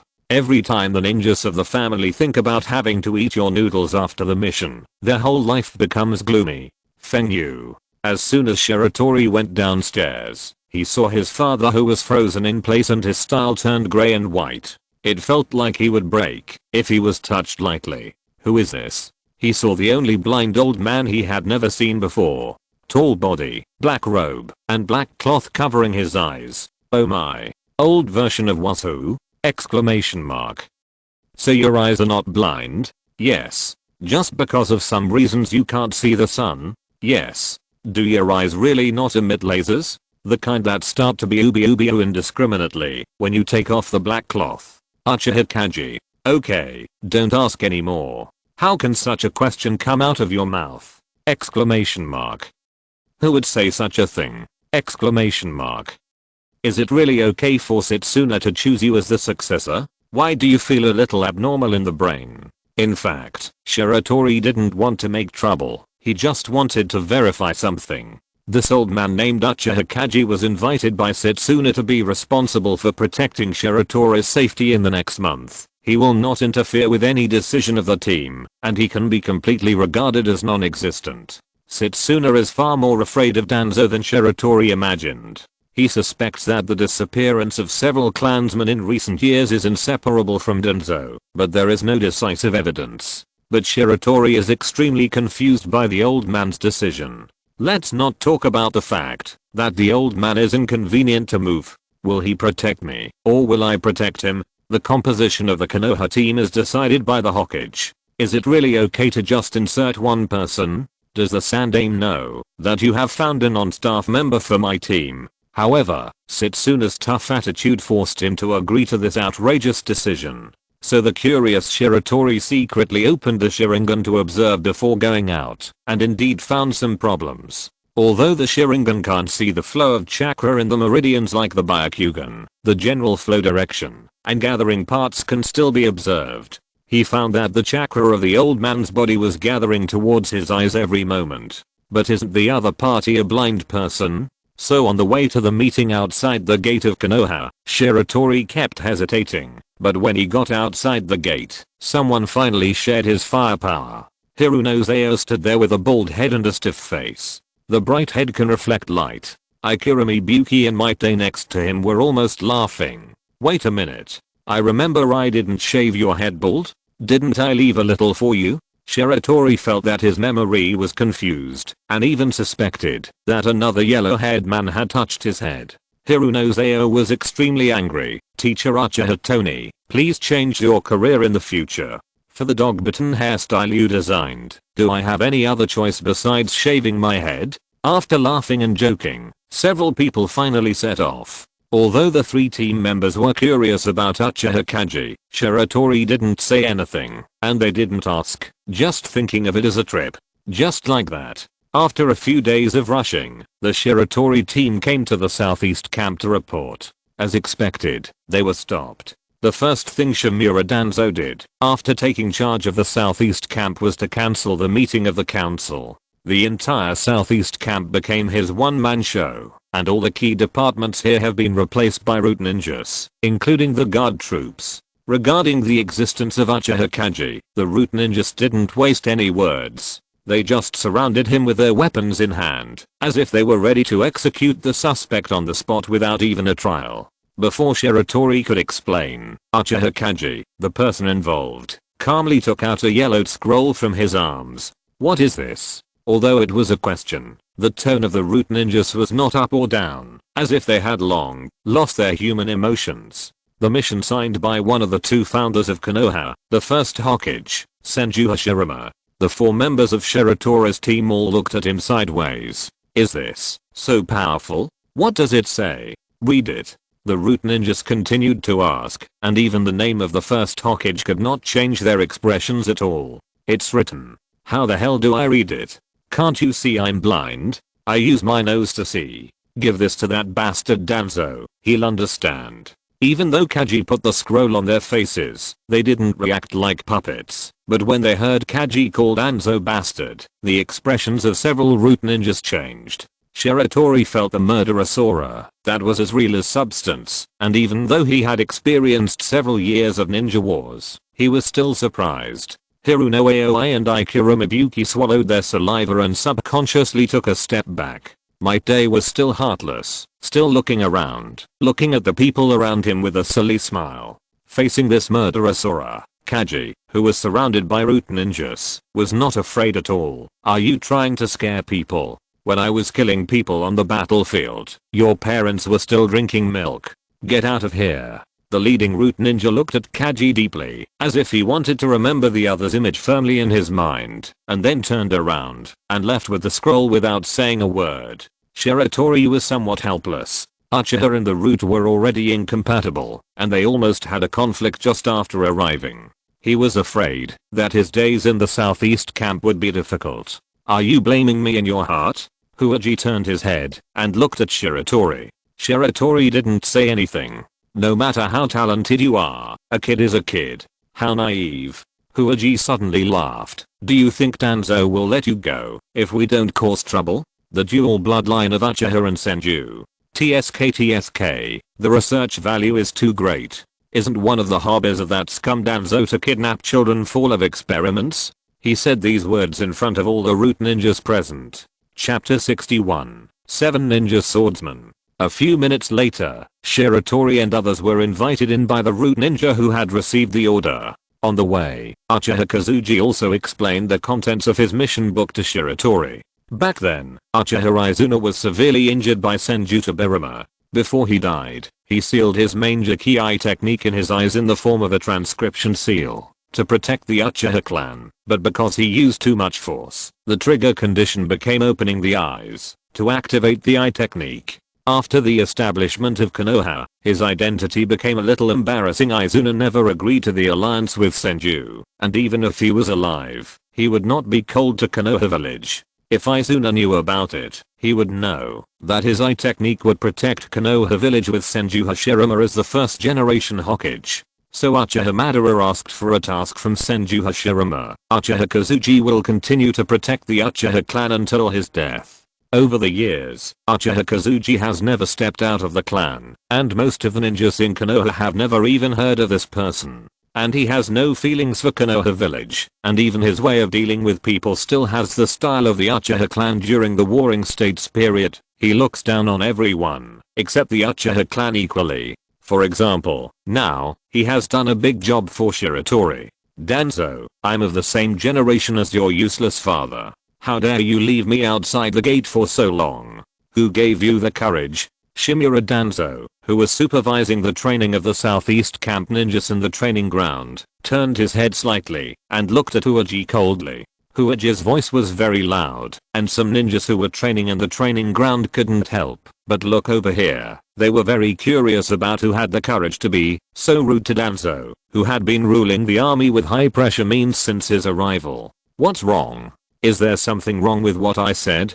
Uchi didn't know what restraint was and chose to continue to attack. I fought with your useless father, and I beat him so hard that he peed and begged for mercy. Is there a scar on his back? That's because I stabbed him from behind when he was escaping. I have to say that, although he is not strong, his escape skills are really first class. It's a pity that I couldn't catch up with him. Later, when Konoha village was established, it was not convenient for me to kill him. When Uchi opened his mouth, Shiratori felt something was wrong, and he was numb when he heard the end. Hiruno Zayo and Ikira Mibuki were trembling in the back, almost scared to pee.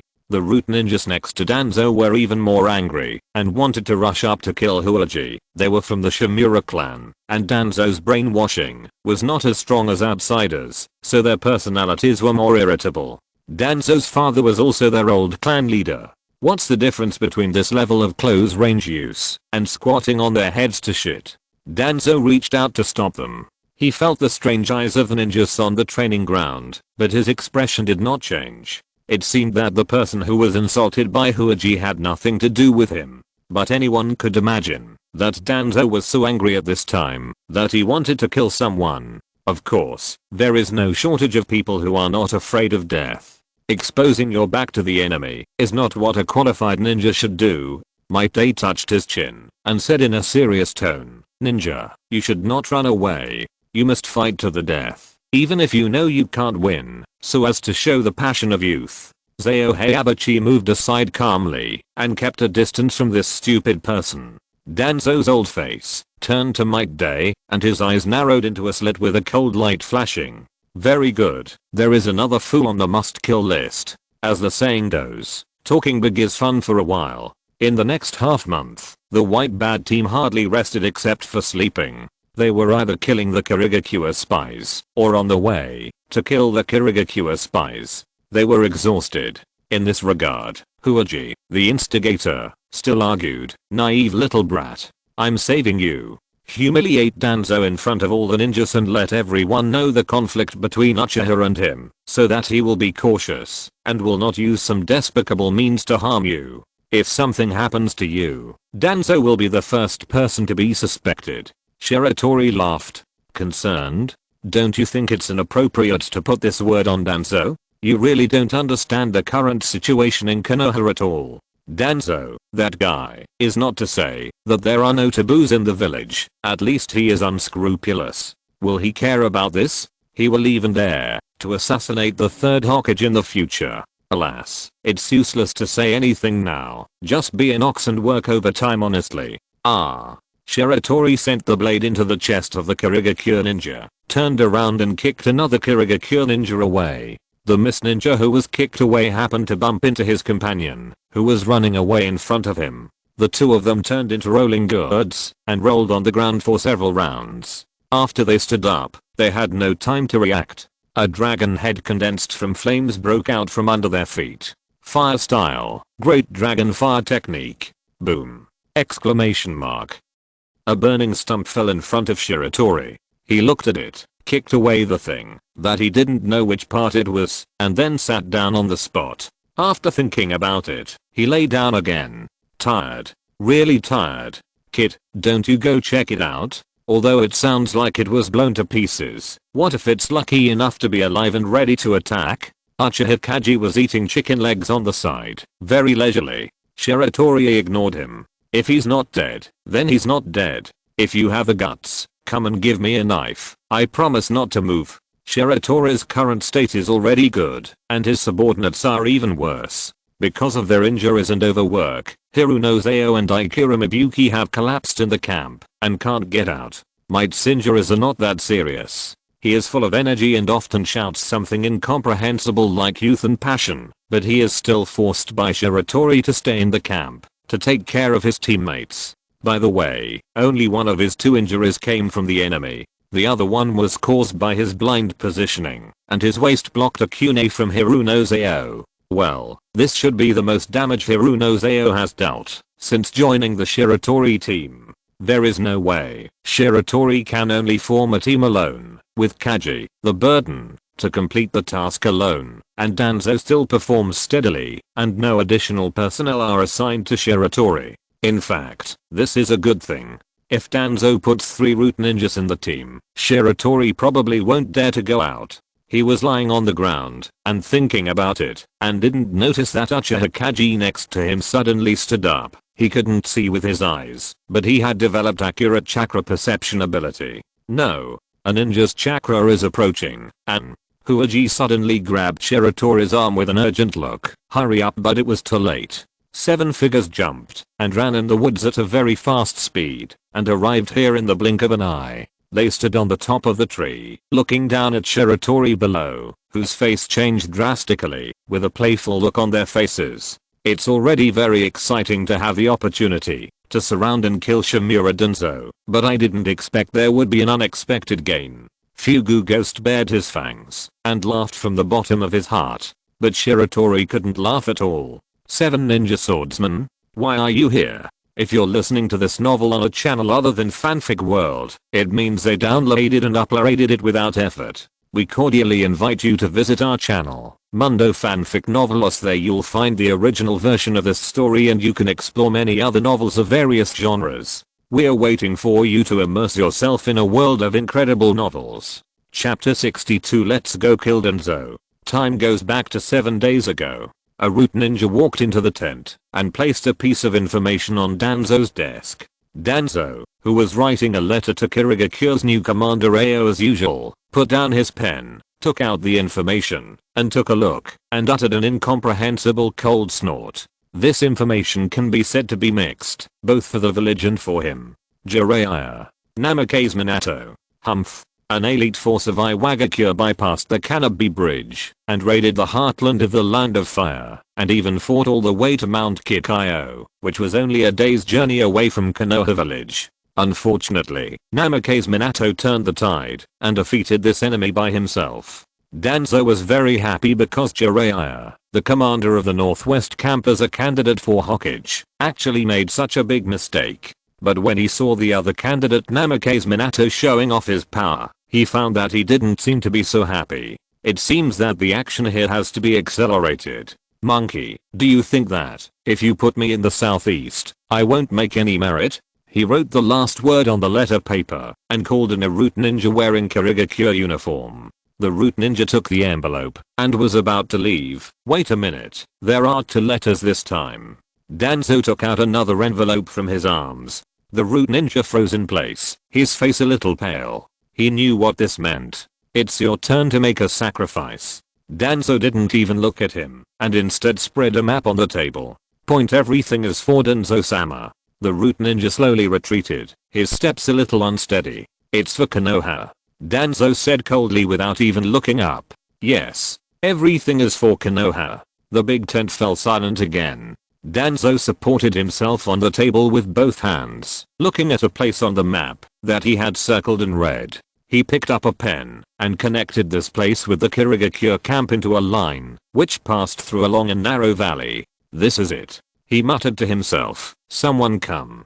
Danzo, what do you want? Draw 1,500 ninjas from the southeast camp and wait for them at dawn tomorrow. He seemed to suddenly think of something and asked slowly, has Uchiha Shiratori's team returned? He just entered the camp. Do you need someone to call him over? Yes. Danzo lowered his head, his eyes fixed on the valley on the map. It's time to change the patrol location for this kid. It's okay if we don't meet him, but if we do, if he dies at the hands of the 7 ninja swordsmen of the Hidden Mist village, you can't blame me. Uchiha. Humph, how can I allow you scum to have a future? Line of waves, Hidden Mist camp. Looking at the ferocious bosses below, King didn't feel the beauty of power at all. He just felt that the seat representing the commander was a little hot. King, why don't you order an attack on the land of fire? How do you act as a temporary commander? We have been idle here for half a year. Can we still take action? Speak. Not everyone is a coward like you. Poor King was surrounded by the 7 uncles of the 7 ninja swordsmen and attacked crazily. Respect and courtesy did not exist at all. Even spit was sprayed on his face. But what can he do? It was the Mizukage's intention to keep the troops in place. The Mizukage said that as long as there was no war between Konoha and the 2 major villages of Iwao and Sand, the frontline troops of Kirigakure could not move. Originally, the intelligence had just been received in the morning Konoha was attacked by Iwao and hit at its doorstep. He was so happy, he felt relieved. He didn't have to be surrounded and scolded by those 7 idiots. But before he could give the order to assemble the troops, the second intelligence came. The assault force of Iwagakure was dealt with by Minato Namikaze alone. There was no way. He had to continue to hide, and he had to take on everything alone. He couldn't betray the big boss. But the 7 ninja swordsmen obviously had no intention of letting him go. King, you guy. Did you reach an agreement with Shimura Danzo? Zigwashin Puffer Ghost suddenly asked sinisterly. When this came out, King almost jumped up. How is it possible? Mr. Puffer Ghost, please don't slander me. This accusation was too poisonous. No? Then why would he, as the commander of Konoha, Senju, the commander of Kirigakure, letters every day? How should I know? King was more confused than everyone else, not knowing what Danzo had gone crazy about. 1 letter a day, and continuous information harassment for half a month. What's the content of the letter? Just ordinary caring. Huh. Puffer Ghost was a little bit amused. You are lying. King said nothing, but took out a thick stack of letter paper and threw it on the table. He seemed to understand what Danzo wanted to do. What a dirty heart. Is this the way to alienate? Fugugi and others read the letter. The content of the letter was just as King said, all some meaningless nonsense, but looking at their faces, they obviously didn't believe it. Is it fake? Is it forged? Bring out the real one. King leaned back and stopped talking, looking like a dead pig that was not afraid of boiling water. Tired, destroy it, think whatever you want. At this time, a ninja came in and whispered a few words in Fugugi's ear. Fugugi's eyes lit up. Everyone, please follow me to King. You guys don't have to follow me. An open space outside the camp. A ninja wearing a mist-hidden clothes was cut open, and Kisame, who was Fugugi's personal guard, fumbled in his body for a while, and finally took out a wrinkled envelope covered with filth. My lords. The ninja who had reported the news earlier said, this should be the messenger responsible for the communication between Danzo and Lord Deo, but he mistakenly entered our defense zone. As soon as he saw us, this guy swallowed a letter and started to run away, but we finally caught up with him. Well done. The pufferfish took out the letter he found on the messenger. The content was similar to what he had seen before. All greetings. He took the envelope that Kasame handed over and found in the messenger's stomach, opened it and laughed out loud. The other 6 people also saw the content of the letter. In the letter, Danzo said that he was willing to form an alliance with Kurigakure and everyone could live in peace according to the agreement. That guy Ao, he really colluded with Danzo. Biwajuzo was furious. Read the letter. The pufferfish couldn't stop smiling at all. Several people continued to read on. At the end of the letter, Danzo said that he believed in Ao's promise and the ninjas of the southeast camp would not be transferred again, and because there would be no more war in the southeast, he had some other things to deal with in the next few days, and he was going to lead a small number of trusted ninjas to secretly leave the camp. In the future, if Ao had something to tell him, he would not need to send a messenger to the southeast camp, and the new location was quick. Map. The pufferfish ghost spread out the map, circled the location mentioned by Danzo with a pen, and connected it to the location of the Kurigakure camp. If Konoha's southeast camp really did not mobilize a large number of ninjas, then there would not be many people around Danzo. Everyone, I have a good idea. Let's go kill Shimura Danzo. Thanks to the big brother not big or small sparrow for the reward, love you. Chapter 63 Fire Air. In the river valley, Biwajuzo took the lead, swinging his beheading sword and slashing at Shiratori and the other 2. Huaji grabbed Shiratori to avoid the attack and then formed a seal with one hand, fire style, great fireball technique. His great fireball would not explode, but he controlled it extremely well and took advantage of Biwajuzo's unstable footing to blast it directly. Biwajuzo only had time to use the beheading sword as a shield in front of him. Boom. The flames scattered, Huaji's ears moved, and he grabbed Shiratori again to avoid the side attack from the Kurishin Kishimaru. After landing, Shiratori didn't waste any words and used great fire extinguishing in front of him. The surging waves of flames were split in 2 by the sword light of the double sword's flatfish, and Tankeo Yebaran jumped into the air, raised his blunt knife, and slammed it hard at Shiratori. Bang! Shiratori's raised ninja sword did not suffer any impact. It turned out that Huaji was quick-witted and kicked the opponent away from the side. Ha ha ha. Junior, I could beat 10 of you in the past. Stop bragging. Think of a way to retreat. Shiratori swung his sword and fought with Kuroki Reiga. The thunder wrapped around the ninja swords of both sides collided with a harsh sound. Retreat? Why retreat? I will kill them all today. Huaji looked like a madman on the surface, but his heart had actually sunk to the bottom of the valley. The 7 ninja swordsmen are the strongest fighting force under the Mizuka Jinjinshiriki of the Hidden Mist Village. Each of them is a top elite jonin. They fought out of the mountains of corpses and seas of blood, mastering the most exquisite killing skills. They exist for killing. Shiratori used all his strength to force Kuroki Reiga back, but he also had several new wounds on his body. He quickly formed a seal and used an explosive version of the Great Dragon Fire technique on the rushing Mirishinpachi. Mirishinpachi chose to fight explosion with explosion, and the detonation tag on the explosion blade's flying foam lit up. Boom! Exclamation mark. Wind escape breakthrough. Huaji jumped into the air, spewing out a strong storm from his mouth, slamming the blown away Mirishinpachi to the ground, causing the latter to spit out blood. Be careful, Shiratori exclaimed. After Huaji landed, the watermelon mountain puffer ghost, who had not made a move, rushed in front of him with a grim smile, and the big sword Samehada smashed down with unmatched momentum. Bang! Exclamation mark. Huaji raised his arms to block, but was still smashed out. His body hit a big tree, and the clothes covering his arms were torn by Samehada, revealing the bloody arms inside. Heh, you have so little strength, didn't you eat?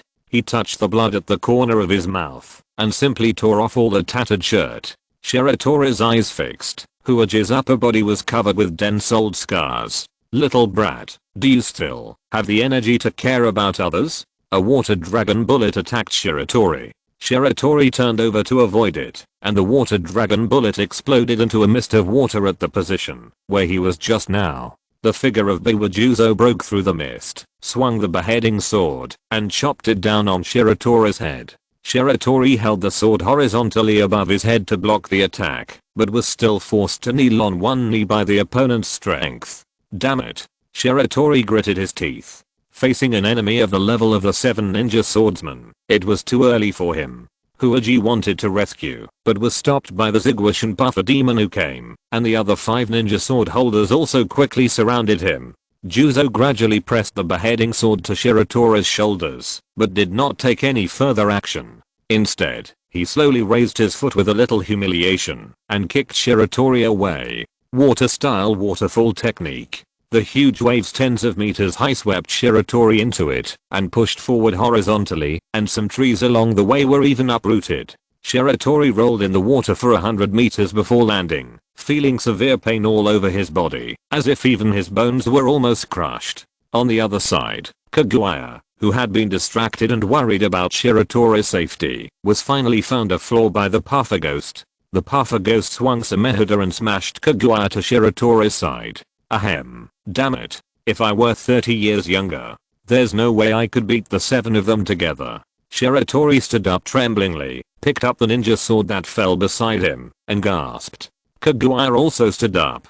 He looked at the 7 ninja swordsmen who surrounded him, cursing, but thinking in his heart, come closer. Not enough. Give me.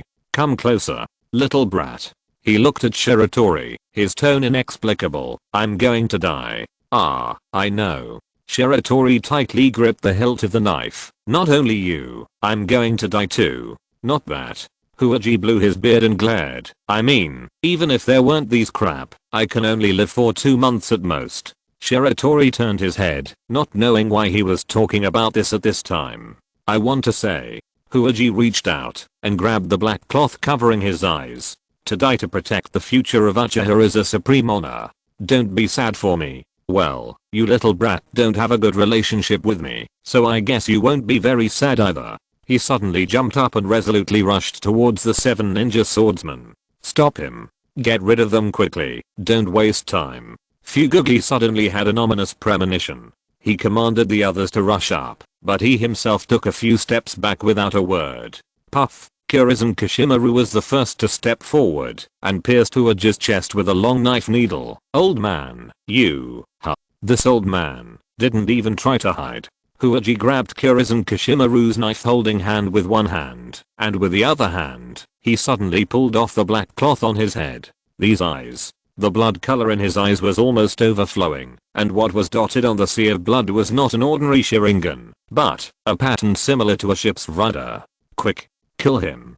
Kurizen Kishimaru panicked, and he thought of a rumor about the Uchiha clan. Tankeo Yebaran came to help, and he swung his blunt knife and cut towards Huaji. Huaji didn't even look at him, but smiled at Kurizen Kishimaru, and his left eye shone brightly. Uchiha Huaji was a strange person. Except for Setsuna, even the older generation of Uchiha clan members were unwilling to contact him. He was outspoken, self-righteous, and didn't even know the most basic etiquette. According to his own words, he is a killing machine. He doesn't need to be polite. He is an orphan who grew up eating the 100 family rice of his clan. He is good at killing, and only knows how to kill. He has no children, and remains unmarried for life. He does not recognize his identity as a Konoha ninja, and devotes everything to his clan. He is the last Uchiha of the Warring States period, a person who should be buried in the past. Amaterasu. Wisps of flames danced, like black petals on the other side of hell, and in the blink of an eye they spread to the whole body of Kurizen Kishimaru. With a bang, Kaji's left eye exploded into a bloody mist. Feeling that things were not going well, Taosan Obito had no time to stop, and the blunt knife Daoki hit Kaji's body hard, causing half of his body to collapse. At the same time, the fire of Amaterasu covered Kaji and burned Taosan Obito along the blunt knife Daoki. Ah. Damn it. What is this? The 2 ninja sword holders screamed miserably.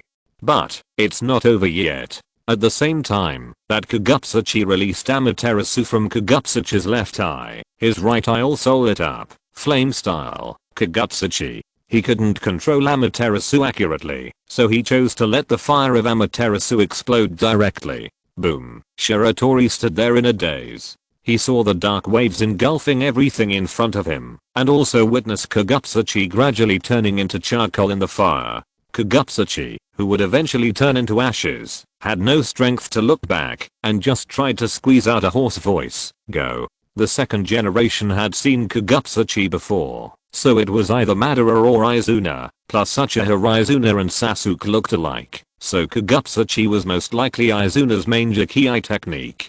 Since one of the eye techniques was confirmed to be Kagutsuchi, the other one was directly based on Sasuke.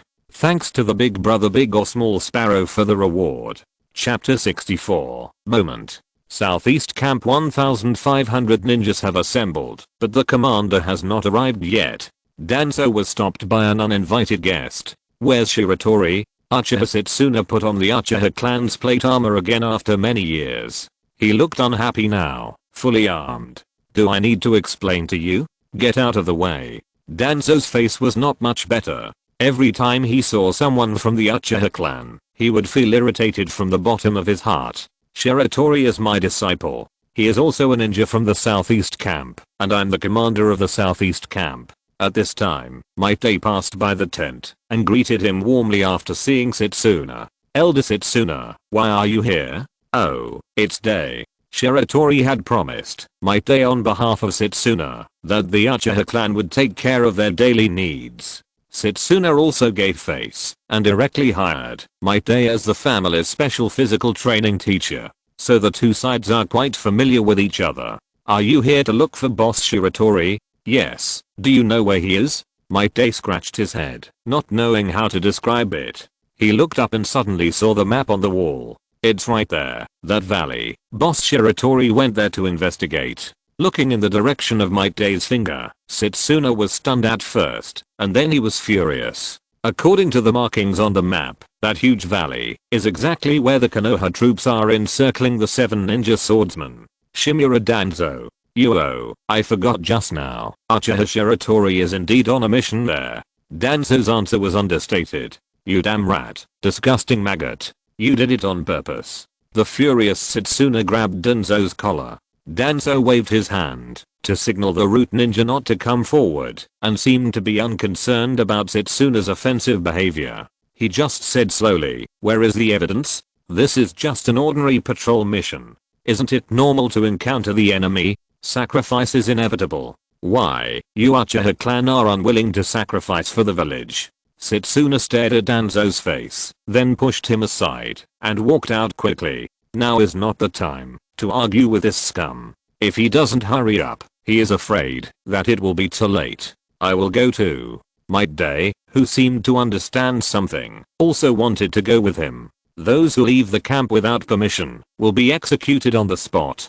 Danzo adjusted his collar and said to Might Day, even if I'm executed, I can't today. I order you to stay here. If I don't come back, you will go and inform the Uchiha clan and explain in detail everything that happened today. Setsuna's voice came from outside. Danzo glanced at the very depressed Might Day casually and felt in a good mood. This old guy is also gone. Well, this is a good thing. We can kill 2 Uchiha bastards at once.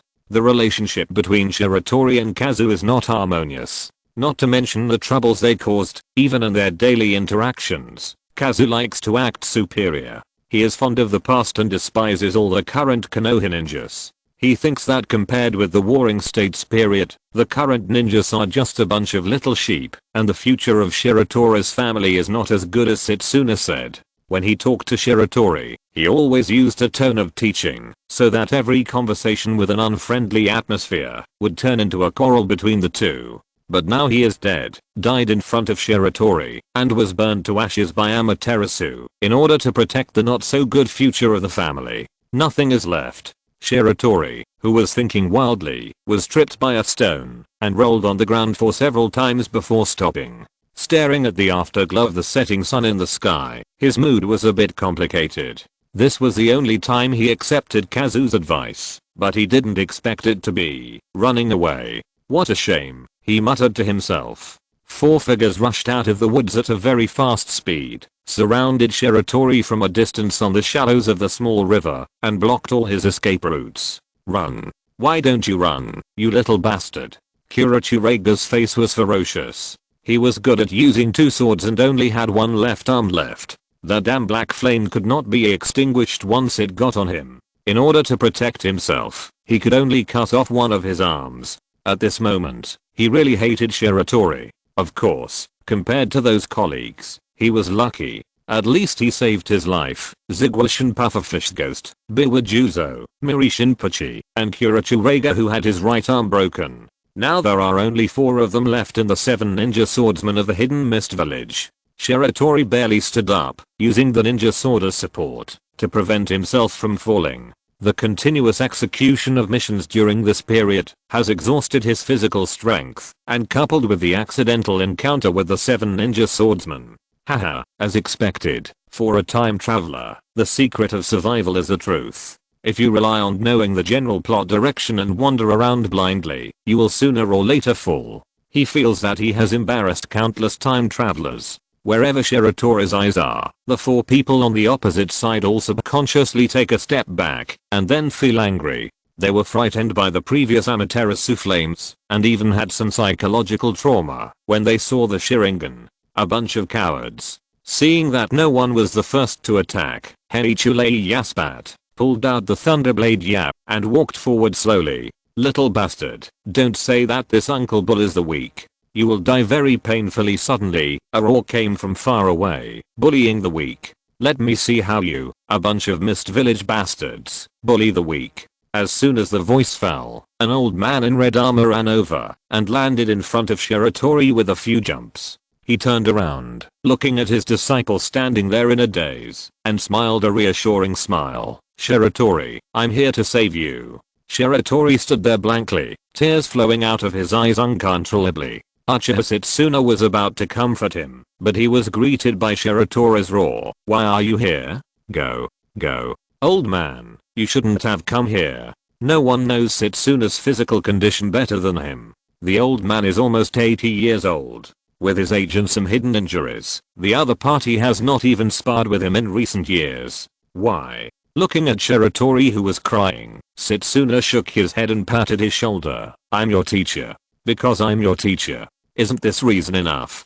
Hey, I say, how long are you two going to talk? Aren't you too arrogant? Reiga rushed over with a ninja sword in his hand. Shiratori, no matter what you see next, don't be surprised. Setsuna opened his Sharingan, formed 3 seals in his hands, and went to meet Reiga brazenly. Puff, this. Reiga's thunderblade pierced into Setsuna's chest without any hindrance, as if it had hit him on its own initiative. No. Reiga suddenly thought of the old blind man before. Setsuna's figure disappeared like a bubble in a dream, and almost at the same time, he strangely appeared behind Reiga, slashing with the long sword in his hand. Reiga, who had felt something was wrong before, leaned forward in an awkward posture, but the tip of the sword still scratched his neck, but the wound was not deep, and did not touch the artery. What is this? Reiga covered his neck and retreated, his face full of horror.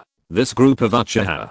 How come they have so many weird abilities? Let's go together and kill him. The 3 Fubigi also rushed over waving ninja swords. Setsuna was still not afraid, and fought with the 4 people. The pufferfish demon Samehada smashed his chest, but he appeared intact beside Biwajuzo, and cut a big hole in his opponent's waist with a knife. Miri Jinpachi waved the explosive knife and countless explosive tags exploded instantly, and engulfed his figure, but he appeared outside the battle circle, and disrupted the formation of several people with a fireball. Biwajuzo wanted to kill Shiratori first, and Setsuna rushed in front of Shiratori and blocked the beheading sword with his body, and then used a close to the face fence and fire to burn Biwajuzo's body with charred holes. Now, except Setsuna, only Shiratori knows what happened. Eyes energy. Eyes energy, the ultimate eye technique unique to the Uchiha clan. It can transform things that happen within a period of time that are unfavorable to oneself into dreams, and keep things that are beneficial to oneself as reality.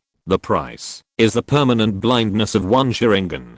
Setsuna stood beside Shiratori, breathing rapidly, with drops of sweat dripping from his forehead. His left eye flashed with an obviously abnormal red light. Old man.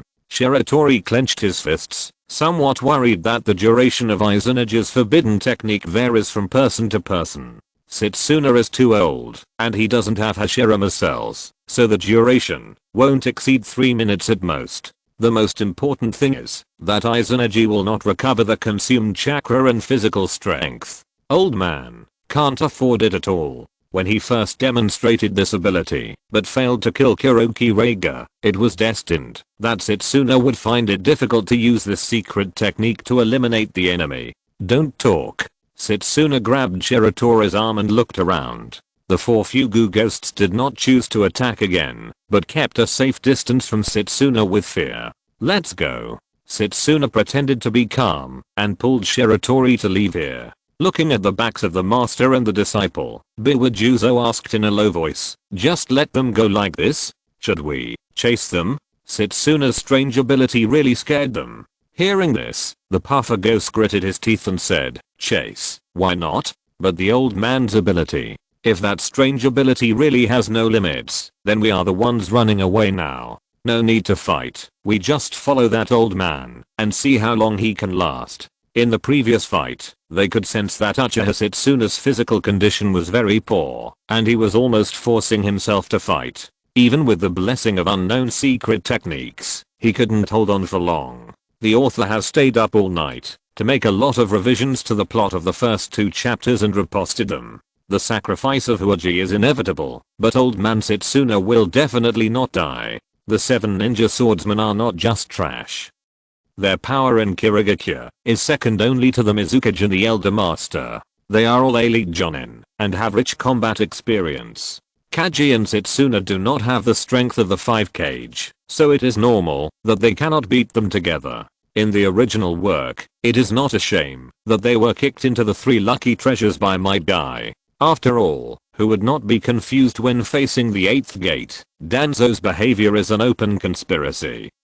He is in charge of the entire southeast front, so his order to a certain team to investigate a certain place is completely reasonable and legal. Even if you know that he wants to harm people, you can't produce effective evidence, because these are completely within the reasonable authority of the highest commander on the front line. As for why the protagonist is not wary of Danzo, in the past half month, since he came to the southeast camp, the protagonist has been constantly going to various places to do reconnaissance missions. This is a military order and must not be violated.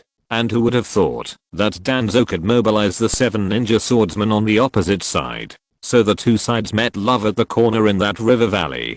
Chapter 65 Kaleidoscope. Uchiha Setsuna dragged Shiratori and ran wildly in the valley. He looked at the 4 ninja sword holders who were wandering around and keeping a safe distance from them, and his heart gradually sank to the bottom of the valley. Almost at the same time, his left eye suddenly hurt.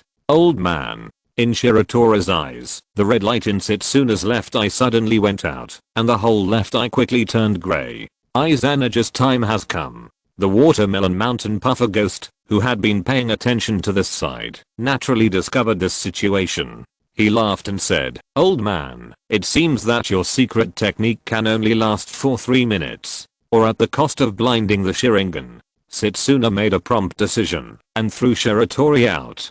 Go. How could the puffer ghost miss this opportunity? He rushed over with a grim smile holding Samehada. Stop them. Don't let any of them go. Shiratori, who was thrown far away, staggered and just landed, and was greeted by Biwajuzo's beheading sword. Setsuna was also surrounded by the other 3. The elder of the Uchiha clan sighed softly and launched Izanaji again without hesitation. But this time, the 3 people who had been prepared did not choose to fight hard.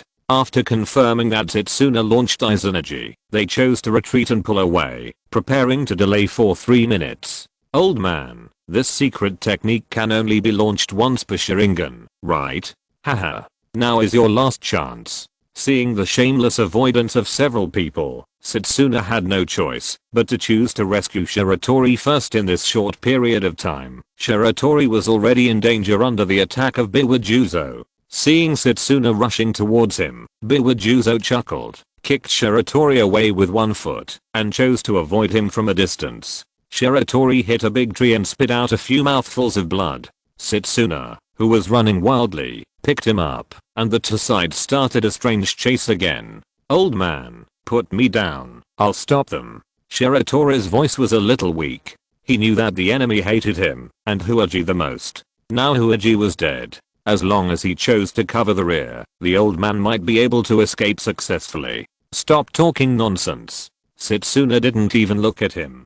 Time passed slowly. Setsuna staggered and fell from the tree with Shiratori. His right eye also turned grey. At this time, he could no longer run at full speed. There was no way to save the situation. Setsuna closed his eyes in pain. As Setsuna lost his sight, the 4 puffer ghosts who had been following him rushed up decisively without hesitation. Setsuna protected Shiratori behind him, drew out his ninja sword with a desperate mentality, and faced the 4 enemies of the mist.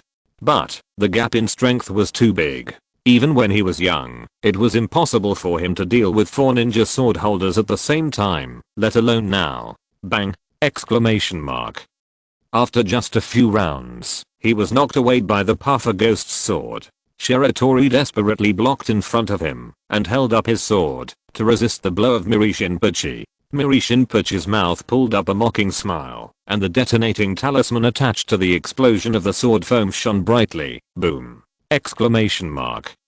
Shiratori could not remember how many times he was knocked away today. He ignored his own injuries and anxiously looked for Setsuna. Bang! Setsuna's body fell heavily to the ground, not far from Shiratori, and even the armor on his body was blown to pieces. Shiratori used his hands and feet to rush over, but a figure in front of him on the left rushed straight to Setsuna. It was Kurachuraiga. No. Kurachuraiga even had time to turn his head. He looked at Shiratori's angry face and felt extremely happy. Puff! Radioia pierced through Setsuna's chest. He turned around and wanted to appreciate Shiratori's expression, but he didn't expect Shiratori to hit him at a very fast speed, as if he was crazy. This force was beyond imagination. Heichulei felt that the one rushing over was not a child, but a prehistoric beast. He was knocked away fiercely, but he still pulled out his knife at the moment of flying. Blood gushed out from the wound on Setsuna's chest, staining the grass under him red. Shiratori ignored the enemy and just trembled to cover Setsuna's wound, but it was of no use at all. Setsuna's hot blood flowed through his fingers. Shiratori. Shiratori raised his hand tremblingly while holding Shiratori in his arms and stroked Shiratori's face. I'm sorry. I couldn't save you. It was me. I was useless. Shiratori cried loudly. I should be sorry. It's me. The extreme pain almost tore Shiratori's sanity apart. The severe pain came from the depths of his mind and finally gathered on his eyes. The dark pupils of the Sharingan spread out to the surroundings, as if they had turned into a clover composed of diamond-shaped leaves, and the 3 Megatama also turned into diamonds, dotted between the leaves of the clover, pointing to the center of the eyes. Kaleidoscope. Unfortunately, Shiratori, who was blind, could not see this scene. He collapsed in Shiratori's arms, feeling the rapid loss of vitality. He thought that this life was a failure. When he was young, he was full of vigor and thought that the honor of the family was above all else. As a result, Izuna-sama died at the hands of Senju Tobirama, and Madara-sama chose to ally with the Senju. When he was young, the family settled down in Konoha, and he was perhaps dissatisfied with Madara-sama for not avenging Izuna-sama. So when Madara-sama rebelled against Konoha, he did not follow. When he was middle-aged, he witnessed Senju Tobirama's suppression of the family, and tried everything, but was still powerless. When he was old, he was about to lose his beloved disciple. In the last moment of his life, Setsuna had no fear, only guilt. Shiratori. Old man, did I allow you to die? Setsuna's ears suddenly rang with Shiratori's roar, and at the same time, an inexplicable force descended on him. This power traveled through his limbs and bones, and all the wounds healed strangely quickly wherever it went, including the fatal wound on his chest. Boom boom boom, the heart started beating again. Not far away, Heichulei stood up and spat. Damn, a little kid actually broke several ribs. Shameful. He walked towards Bainio with a knife. Little bastard, don't be sad, you will be with this old thing soon. Bainio slowly raised his head, and the gorgeous kaleidoscope pattern was like black ice flowers floating on the sea of blood. Leia stopped abruptly. These eyes are not good. But, it was too late. Bainio focused his sight on Leia, his left eye slightly widened, and bloodshot appeared on the white of his eye.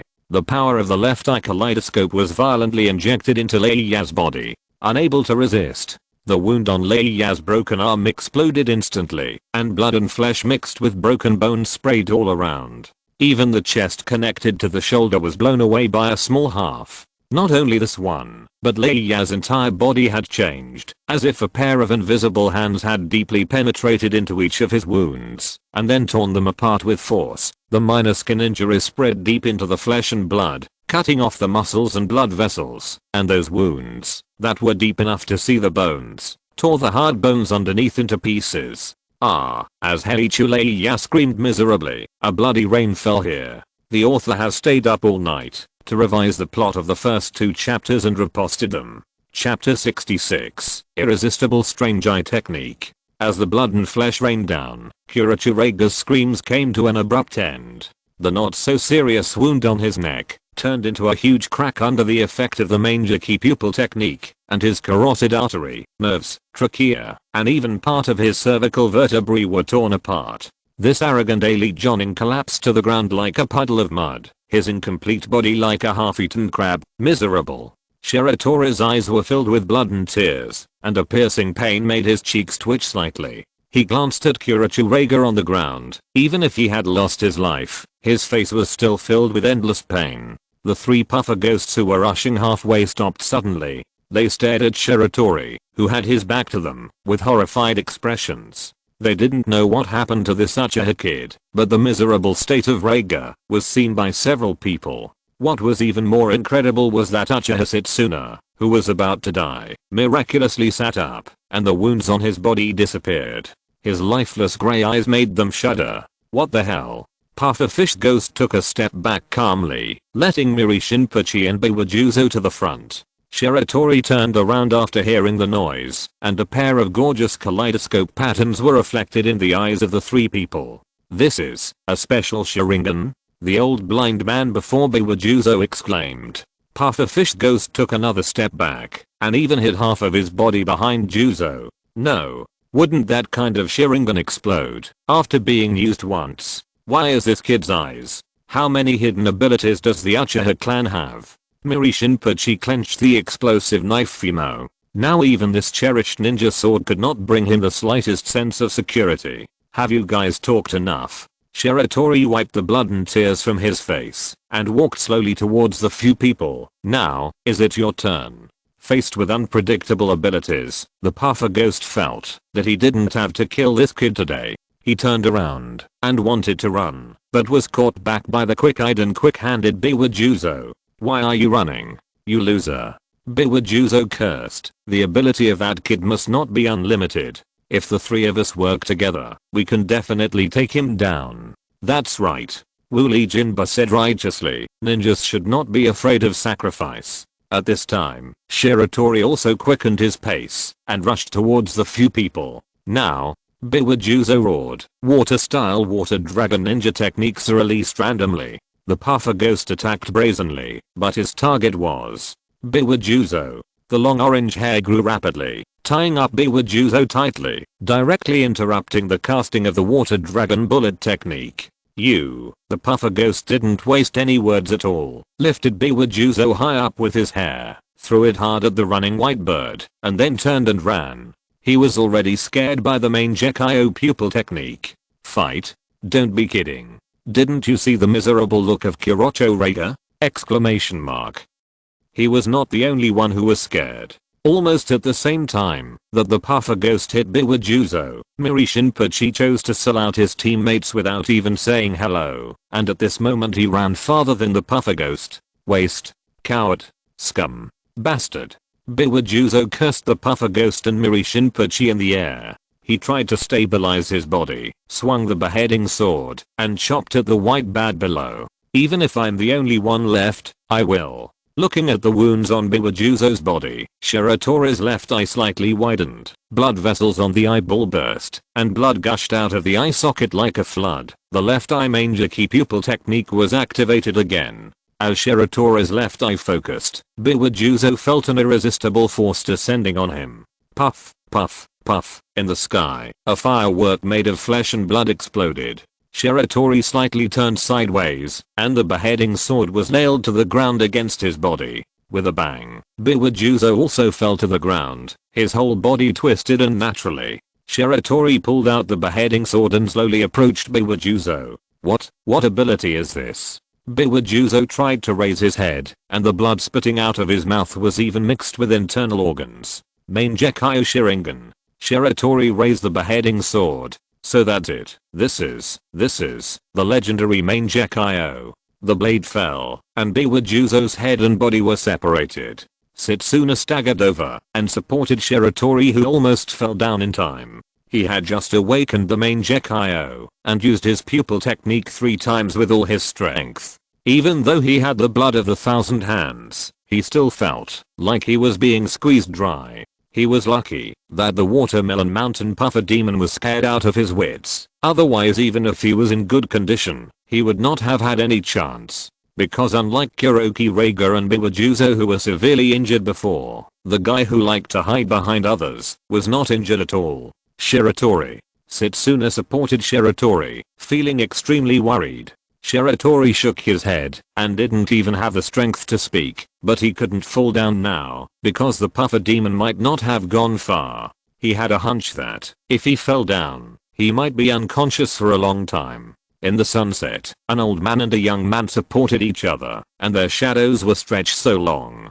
Konoha's 50th year, autumn. In the battle between the Kirigakure and Konoha, 5 of the 7 ninja swordsmen of the Kirigakure died and 2 escaped. The ninja world was shocked. However, Konoha and Kirigakure have completely different accounts of the process of this battle. Konoha said that Uchiha Kaji and Uchiha Setsuna launched a forbidden technique, which severely damaged the 7 ninja swordsmen at the cost of 1 death and 1 blindness. The watermelon mountain puffer ghost of Kirigakure refuted Konoha's statement, saying that it was Konoha's senior ninja Uchiha Shiratori's Sharingan that mutated and killed Biwajuzo and Kuroki Reiga with an unknown pupil technique, while the other 3 victims died at the hands of Uchiha Kaji. Things became confusing, but it can be seen that the name Uchiha Shiratori has been remembered by ninjas from various countries. In this battle, Kirigakure lost inexplicably, and Ao, the frontline commander of Kirigakure, didn't understand what happened from beginning to end.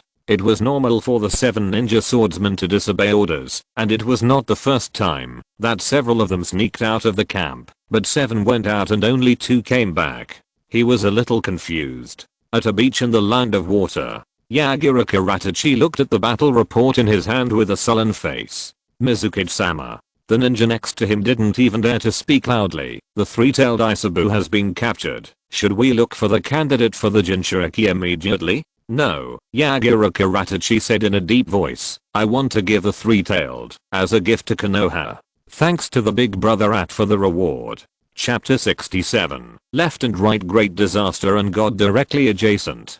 Half a month later, at Uchiha Setsuna's residence, Shiratori opened his eyes in a daze. Awake. Uchiha Setsuna sat by Shiratori's bed, drinking tea leisurely. Shiratori was stunned for a while before he realized what had happened. This sleep. I slept so soundly. Old man, how did you know I was going to wake up? Your pupil power was seriously overdrawn. When you were just sent back, your mental energy was as weak as a candle in the wind. It felt like you were not far from death. By the way, Fengyu, that bastard, blocked my door with a kitchen knife again. Shiratori. Later, the medical ninja in the clan assured that you were just overexhausted and needed to rest, so that bastard put down the kitchen knife.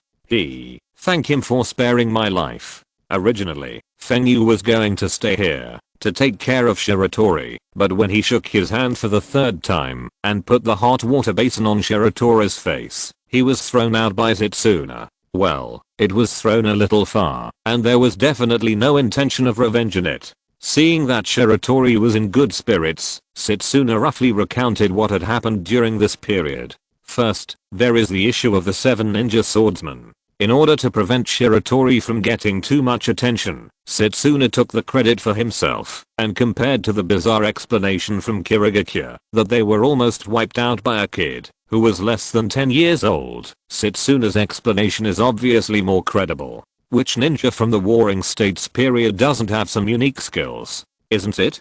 The second is the battle between Konoha and Iwagakure. The Battle of Kanobi Bridge broke out, and Konoha won a great victory. Shiratori didn't hear Obito's name, and Setsuna had never paid attention to such a small transparent person, but it should be sacrificed. Finally, there is Shimura Danzo. This maggot who stirs up shit everywhere has been transferred again. This time he was transferred back to the Land of Rain. It is said that he proposed a plan to the third Hokage that could solve the problem of the Land of Rain once and for all. Shiratori could guess what Danzo's plan was. According to his plan, it was unknown whether the problem of the Rain Country was solved, but it almost solved all the problems in the ninja world once and for all. As for Danzo's calculations against Shiratori, Setsuna personally went to the third Hokage to explain the situation. The third Hokage said that he would investigate the matter thoroughly, and then, nothing happened. As expected, the matter was suppressed by Sarutobi Hiruzen and finally came to nothing. Sarutobi Hiruzen's reaction was completely within Shiratori's expectations. This highly respected third Hokage even chose to turn a blind eye to Danzo's abduction of children for human experiments without authorization, and did not impose any substantial punishment after the incident. Compared with this, what was this little thing that happened to Shiratori? It was nothing more than a pitfall of an Uchiha, the death of an Uchiha, and the blindness of an Uchiha. That's all. A small problem. In the days that followed, Shiratori did not go to the front line again. Although Shimura Danzo had played a trick on him this time, which indirectly led to the opening of the main Gekio, Uchiha Kaji died, and the old man also lost a pair of eyes. Setsuna was really scared. He now felt that there were no good people in Konoha village except Uchiha, and everyone wanted to harm his beloved apprentice. So he incorporated Shiratori into the first squad of the Konoha police force, which was completely controlled by the family, and also called back to unlucky children who were sweeping the floor at Nanga Shrine. During this period, Shiratori has been recovering his body, and by the way, he studied his main Gekio pupil technique and finally figured out their general effects. He named the pupil technique of his left eye Daikotsuhi, the god who controls disasters in mythology. The pupil technique of his right eye is Kamajiki, the god who controls purification in mythology. The targets of these two pupil techniques are exactly the same. Both are negative states. Daikotsuhi can aggravate and detonate the enemy's external injuries, internal injuries, curses, diseases, etc., etc., etc., etc., while Kamajiki can alleviate and purify these negative states. But for those bacterial infections and chronic diseases, Shiratori once caught a few mice in his kitchen, cut their skin and flesh with a knife, and when the wound was infected, he fired a Shinjupi. The wound did heal, but a few days later, the original wound position was eroded again. So he silently crossed out the sterilization and disinfection column on the paper. He also asked the medical ninja in the tribe to help find a rabbit with congenital heart disease. As a result, under the effects of Shinjupi and Ahuajinri, nothing happened. The rabbit ate the radish peacefully, but he himself almost fainted due to excessive consumption. He had some other experiments to do, but after Setsuna discovered that someone could lie down for 3 days out of 7, these experimental plans were urgently stopped. You can't do this to kill yourself. These two eye techniques consume a lot of energy. At his current age, if he uses them more than twice in a short period of time, he will have to lie down for half a month. Of course, this situation will definitely change in the future, because as he gets older, his physical and mental energy will also grow steadily, especially when he enters puberty and develops rapidly. In fact, Shiratori has some disgusting ideas that he didn't say. For example, when he encounters an enemy with sudden acute gastroenteritis, he decisively uses Ahuajinri. The opponent will have gastrointestinal perforation and internal bleeding, and at least, he will have a pocket full of trousers. The harm is questionable, but the insult is directly given to you. There is also Ahuajinri to extract teeth for patients with toothaches with great pain. If nothing else, the effect is absolutely good. The tooth can be blown off in an instant if the opponent doesn't mind a big hole in the gums. What? Why not use Kamajiki for treatment? Don't ask. The Uchiha kid is born evil. Autumn has passed, and winter has come. The ninja world war that lasted for several years has ended. Konoha, which paid a heavy price on multiple battlefields, finally won. Perhaps blaming himself for the loss of the village, or perhaps for some other factors, Sarutobi Hiruzen, who served as the third Hokage for more than 10 years, resigned from the position of Hokage. Namake's Minato will become the 4th Hokage of Konoha village. Of course, before Shiratori Hiruzen steps down as Hokage, he still needs to negotiate on behalf of Konoha and other ninja villages. The day before the negotiations, 2 Anbu ninjas came to Uchiha Setsuna's residence and asked him to hand over the beheading sword seized in the battle. This ninja sword will be returned to Kirigakure tomorrow. Shiratori, who was eating at Setsuna's house, thought he had heard it wrong. Setsuna said nothing and silently took the beheading sword. He just asked the Anbu ninjas when they were about to leave. It seems that Kirigakure village won this ninja world war. Well, it's right to return the spoils to the victor. The Anbu ninjas left quickly. I guess the expressions on their faces, covered by masks, would not look very good. Chapter 68. What is this? As the first grand event after the end of the Ninja World War, almost all the people of Konoha came to attend the ceremony of Minato Namake's succession to the Hokage. Shiratori and Setsuna stood at the end of the crowd, looking at the high-spirited Minato Namake above. His face was filled with a confident and sunny smile, and his divine robe fluttered in the wind. From today, Konoha entered the era of the 4th generation. I just don't know if this is a good thing for the Uchiha clan. What do you think? Setsuna asked. I don't know. Shiratori scratched his head in distress. What does he know? Usually when he chatted with Setsuna, he relied on the foresight of a time traveler, and discussing the attitude of trusting the Hokage towards the family was obviously beyond his ability. Because the 4th generation era of Konoha was too short, it seemed that it didn't last more than a year. It is estimated that many people in Konoha did not expect that the end of the Third War and Minato Namake's succession to the Hokage was not the end of the crisis, but the beginning of a new chaos. In the original work, within a short period of 7 or 8 years, Konoha experienced the Ninetales Rebellion, the restart of the war with Kumogakure, the Hyuga Byakugan incident or Orochimaru's defection, and the extermination of the Uchiha clan. The blows these events brought to Konoha, especially the loss of mid and high-end combat power, far exceeded the Ninja World War. Fugaku is going to visit the 4th Hokage in the next 2 days, in a private capacity. This is a good thing. I think the 4th Hokage should accept the goodwill of the Uchiha clan. In any case, the situation of the Uchiha clan should be better during this period. Shiratori looked at Minato Namake, who was waving to the people. Speaking of which, he really thought about how to avoid the Ninetales Rebellion. He has a Mangekyou Sharingan, and his pupil power should be above Obito. It is not difficult to remove Obito's control over the Ninetales. But, even if the Ninetales regains consciousness, it will be useless. The Fox's hatred for Konoha is too high. The Ninetales was controlled by Obito, so he wanted to destroy Konoha. The Ninetales released the control, and the first thing it would do, after regaining consciousness, would probably be to destroy Konoha. The only chance might be that Shiratori can control the Ninetales, but with his newly awakened Mangekyou pupil power, he probably can't hold on, and Obito will definitely mess things up. So the key to the Ninetales Rebellion is not to release the Ninetales control, but how to defeat the Ninetales. In addition, there is another most important point. From the perspective of the Uchiha clan, do they hope that the 4th Hokage will survive?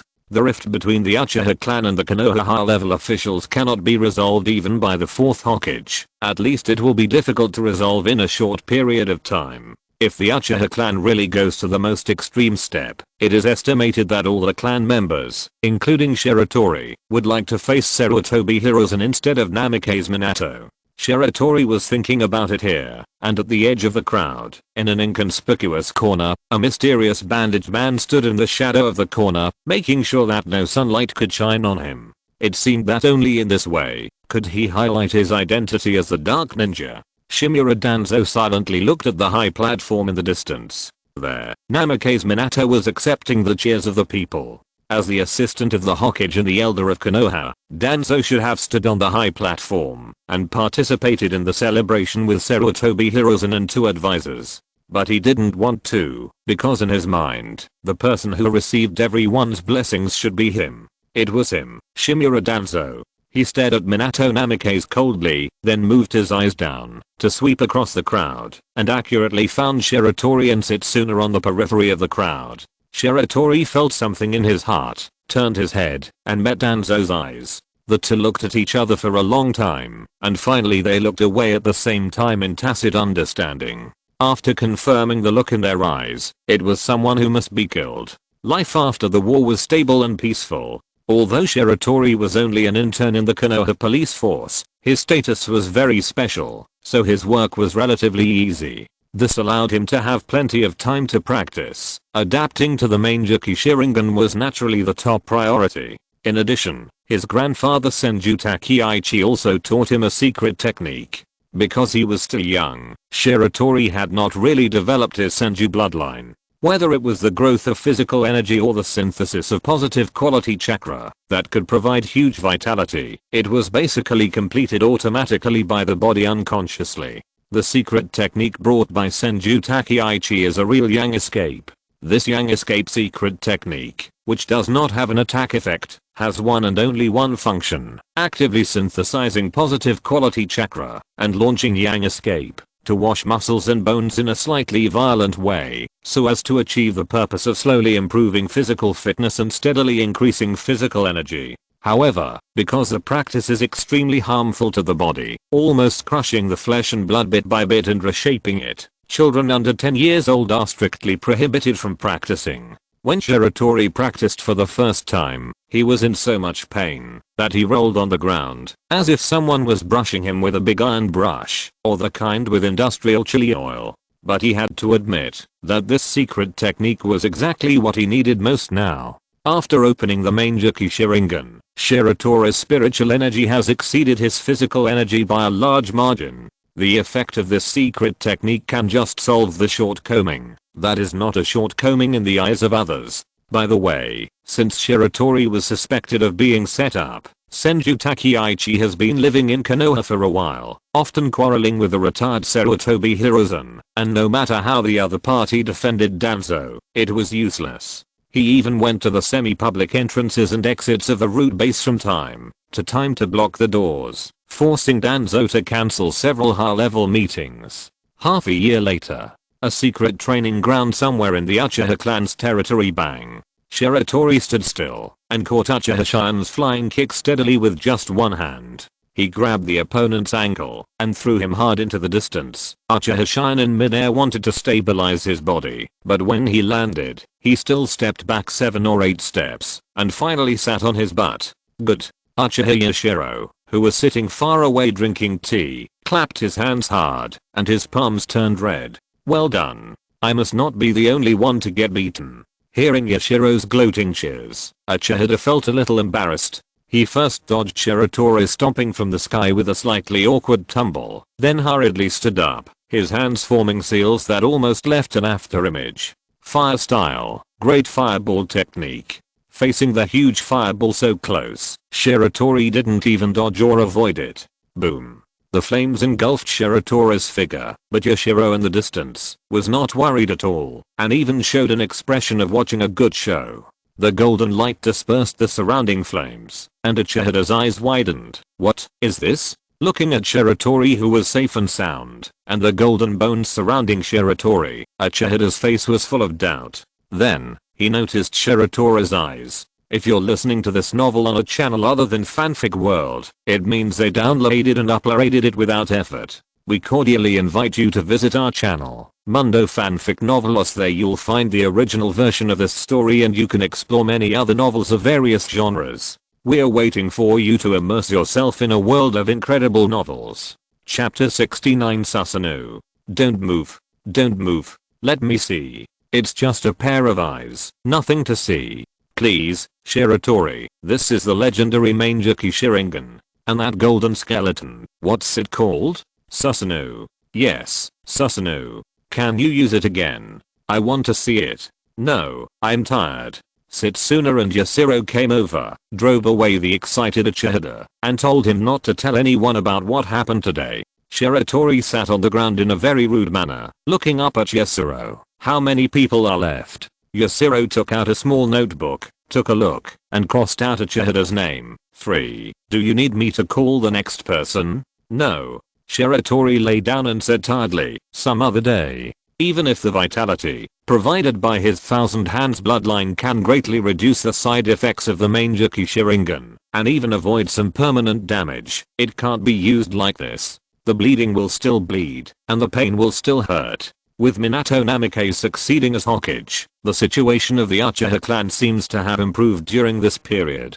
The clan leader Fugaku is very proud, and the conservative clan members are also very happy all the time. Only the radicals are a little embarrassed. They are not ambitious, they just have their own ideas about how to protect the family. But now the family's situation is gradually getting better. They seem to have no need to exist. Shiratori and Setsuna don't think so. In Shiratori's opinion, if the original plot does not change, then Minato Namikaze should not live long. At most, in half a year, the most beloved old man of the Uchiha clan will come back again. As an old Uchiha who came from the Warring States period and has a good family background, Setsuna has always had the greatest malice towards the Senju line. He thought that everything now was a delaying tactic by the 4th Hokage. The other side needed the power of the Uchiha to fight against the remaining forces of Sarutobi Hiruzen. It can be seen from the fact that the 3rd Hokage's eldest son is still the leader of the Enbu. When the 4th Hokage gains a foothold, the Uchiha will still be in trouble. As a member of the Senju clan, how could he not deal with the Uchiha? So Setsuna decided to give the radical clan members a shot of adrenaline. He chose to expose Shiratori's Manjaki in a small range. The way to expose is to call them one by one and then have a fight. During this period, the radical Jonin and the family were almost beaten up by Shiratori. The effect was also immediate. The radical clan members regained their backbone. The existence of the Manjaki made them extremely excited, and their attitude towards Shiratori also changed greatly. In the past, they only regarded Shiratori as a junior, at best a special status, and their friendly attitude was mostly only for Setsuna's face. But now it is different. Not only does Shiratori have the Manjaki, but he also named and beat them one by one. Under the triple effect of bloodline, status and strength, Shiratori found that these seniors who usually liked to tease him became much more polite when they were with him, and even had respect in their eyes. This was the treatment that only Setsuna could enjoy before. These hot-tempered people usually didn't even care about the clan leader Fugaku. Of course, except for Yashiro, who was a bit stupid in Setsuna's mind. It's time to get off work. Yashiro stretched. Let's go to Shiratori's noodle shop for dinner. I heard that Fugaku invented a new dish. I really want to try it.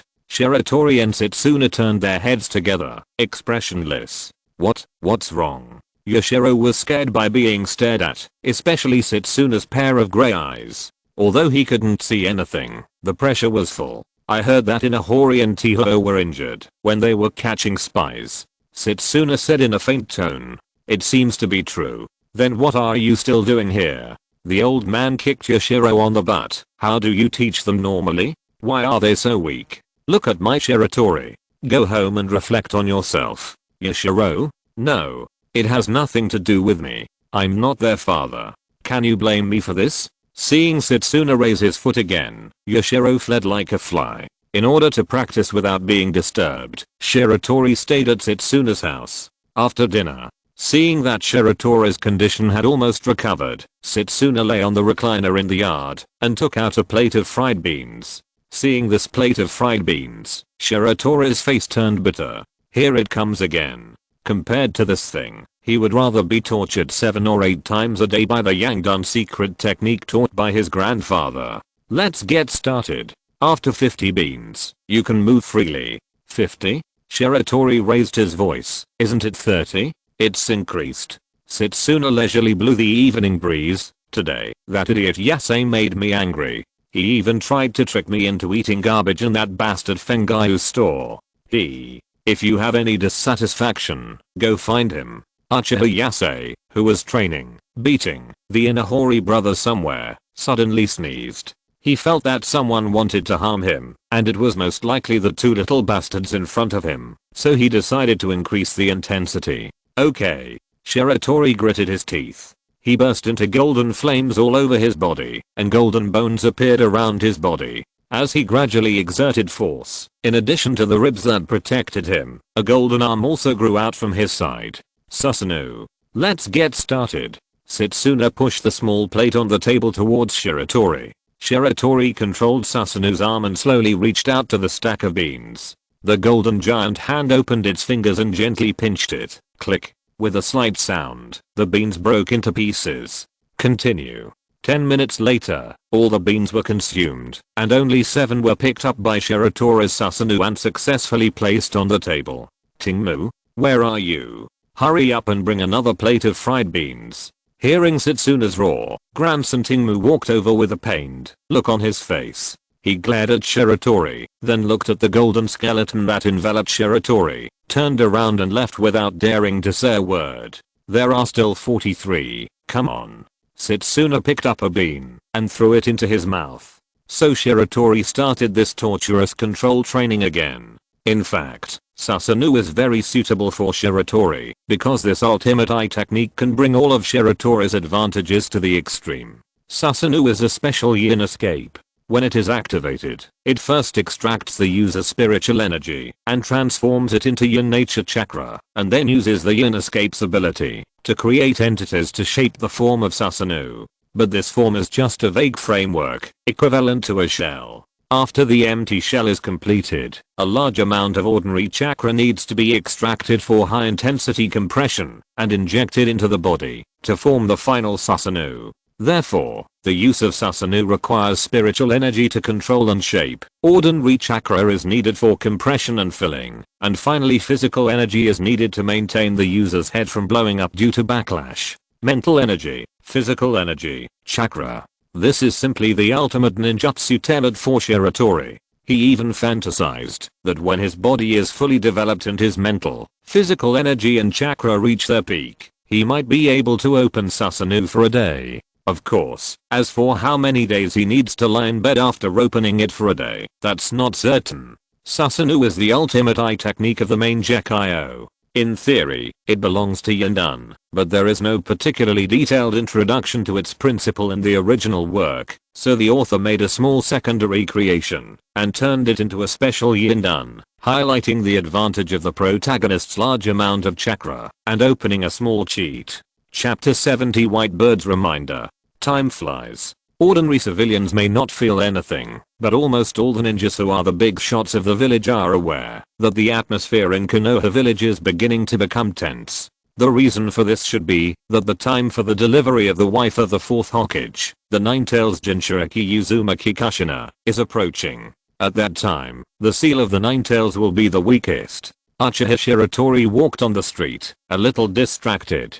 Through this period of time working in the Konoha police force, he actually discovered something, barely a good thing. Although the ordinary people of Konoha do not like the Uchiha clan, they cannot be said to hate them, let alone hate them. They also have Uchiha friends, and they will go to the Uchiha clan to shop and visit friends. Most people are willing to go to the Konoha police force with a bad reputation when an emergency occurs. At least now, the pressure on the Uchiha clan mainly comes from the Konoha high level, but after the Ninetales rebellion, you can't blame the Konoha people for not knowing right from wrong. After all, the Sharingan pattern in the Ninetales' eyes is so big that anyone who is not blind can see it. So now Shiratori's first task is to find a way to eliminate the suspicion of the family in the Ninetales rebellion. This is the biggest crisis faced by the Uchiha clan before the genocide, and even one of the important fuses for the genocide. Shiratori, well, let Uncle Fugaku control the Ninetales. I don't know if Uchiha Fugaku has a manger key in this world. If not, it seems a bit suspicious that he asked the other party to give it away. Shiratori. Shiratori was startled, standing still and turning his head left and right to look for the source of the sound, and finally found Asuma on a roof next to him. He jumped up and looked at the slightly vicissitudes of life. Asuma, why do you have an Ibuki temperament now? Are you heartbroken? What nonsense are you talking about? Asuma sighed and took a sip of the lollipop between his fingers. Looking at Asuma's skillful movements, Shiratori felt that it would not be long before this guy replaced the lollipop with cigarettes. He is already in adolescence, 14 years old, and is about to rebel. Sure enough, Asuma's next words verified Shiratori's guess. Shiratori, you say? Doesn't the Hokage's rule over Konoha have a legal basis? The daimyo is the head of state of the Land of Fire, but he cannot govern the specific affairs of Konoha. Asuma opened up, and a series of classes, rule, power, system, and so on and so forth jumped out of his mouth. Shiratori smiled slightly and turned around and was about to leave before the other party finished speaking. Are you kidding? I'm talking to you about this? Let's not talk about whether I understand it or not. Don't want the book anymore. Goodbye. Hey, don't go. I haven't finished talking yet. Busy. Meeting. Shiratori jumped off the roof. What meeting is so urgent? Can't you stay with me for a while? Asuma shouted. It's a Jonin meeting, hosted by the Hokage. You didn't get the call. Oh, I forgot. You're not a Jonin yet. Shiratori waved and ran away. Asuma. He felt that he had become more vicissitudes of life, and suddenly he seemed to be more vicissitudes of life. I'm sorry for causing so much trouble to everyone, because of Kushina's matter. At the end of the meeting, Namake's Minato stood up and bowed to apologize to everyone. The Jonin in the meeting room hurriedly stood up, and when Shiratori stood up, he also grabbed the Yashiro who was picking his nose in a daze beside him. Your Excellency the 4th Hokage, you are too kind. Protecting the Nine-Tails Jinchuriki is the duty of the Konoha ninjas. Yes, it was the 4th Hokage who protected us before, and now it is our turn to protect the 4th Hokage's family. We will definitely be vigilant and not give any chance to the ninjas from other villages. 4th Hokage. Shiratori also showed a determined look along with everyone else, mumbling something, but he didn't even know what he was saying. The meeting was over, and the Jonins filed out one after another, and the Jonin of the Uchiha clan who was sitting at the end of the meeting room naturally fell to the last. When walking out of the meeting room, Shiratori suddenly looked at a burly young man next to him, and then asked seemingly casually, Brother Koa, do you think it would be more beneficial for us if the 4th Hokage took charge of Konoha than the 3rd Hokage? Although Uchiha Koa looks like a reckless man, he is one of the few steady people among the radicals of the Uchiha clan. He thought for a moment and replied, maybe. Although I personally think that the 4th Hokage is stronger in terms of strength, the 4th Hokage and the 3rd Hokage have completely different ideas. Why? The 4th Hokage has a pure ninja mindset, while the 3rd Hokage is more like a politician. If the 3rd Hokage lived in the capital of the Land of Fire, he would probably have a lot of common topics with those nobles. Shiratori nodded and looked at several familiar Jonins in the clan. Seniors, please go back first. I still have something to do. Hokage's office. Shiratori knocked on the door and entered. 4th Hokage. Oh, is it Shiratori? Please wait for me. There are a few urgent matters. It's okay. My business is not urgent. 15 minutes later. Namake's Minato handed the documents to the Anbu ninja and looked at Shiratori. Shiratori watched the Anbu ninja leave until the office door was closed. Then he said solemnly, 4th Hokage, I'm here to remind you of something. Shiratori, go ahead, you don't have to be so restrained here with me. Shiratori looked at Minato Namake's, his tone a little serious. 4th Hokage, the day when Kushina Senpai gives birth may be much more dangerous than you think. Hearing this, Minato Namake sat up straight. Shiratori, did you know something?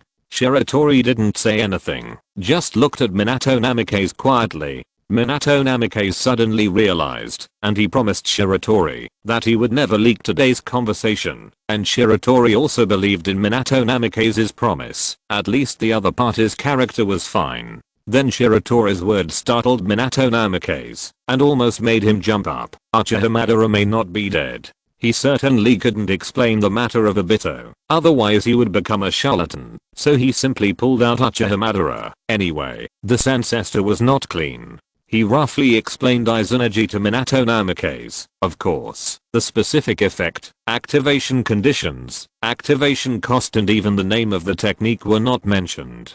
He just reminded Minato Namake's implicitly, Uchiha Madara may have survived with a forbidden technique in the clan.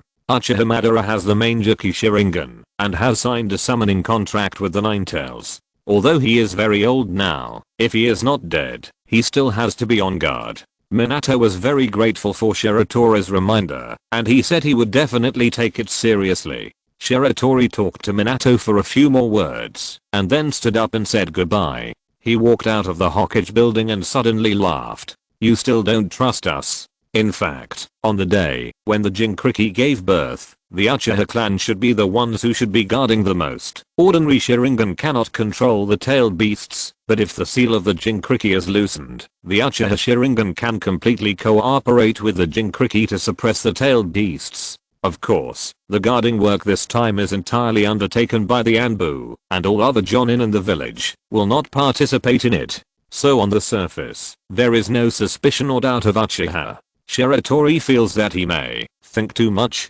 Chapter 71 Uchiha Madara. I'm sorry. When talking with Minato Namikaze today, Shiratori suddenly recalled something. It seems that he has a memory that has been sealed by this yellow-haired man. The seal is located in the brain. When he just opened the main Gekio, he didn't dare to use the pupil technique of his right eye to kill himself in this place at will, otherwise he would easily become an idiot. Over time, he himself forgot about it, and with nearly a year of training, he felt that it was time to deal with this seal. And through that sealed memory, it seems that some things can be verified. After returning to Setsuna's house, Shiratori locked himself in the house, took off his shoes, got on the bed, and lay down in a more comfortable position. Well, if the pupil power is accidentally consumed too much later, you can also take a nap. With a thought, he first opened the ordinary Sharingan, and then the Magatama and pupils blurred and deformed in the blood-colored eyes, until they became a dark ice flower pattern, embellishing the blood-colored eyes. Main Gekio, open.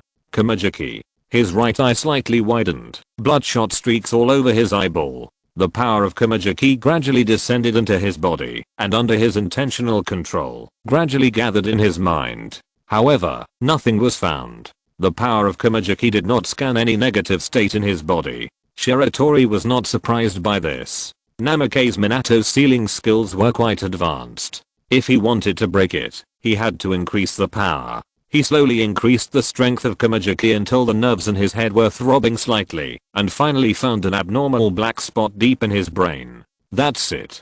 Purification. Boom. There was a roar in his mind, and the power of Kamajiki completely erased Minato's seal. A large number of strange memories exploded instantly, and even brought a twisted, inside-out squeezing feeling to the entire head. This feeling is a bit difficult to describe, and he couldn't help but bang his head against the wall. Boom boom boom.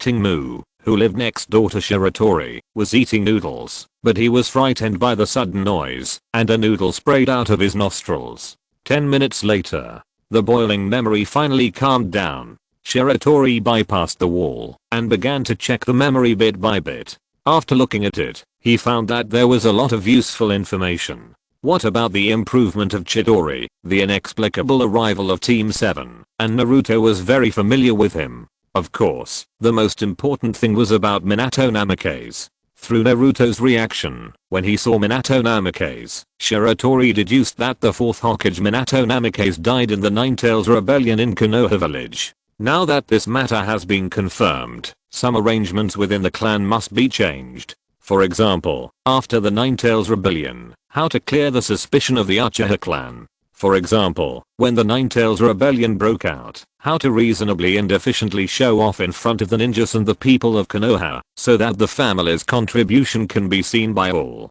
3 days later, Konoha Police Force Building, Captain's Office. Uchiha Fugaku looked at Shiratori, who pushed the door open, and felt a splitting headache. "How come you still come here?" Exclamation mark.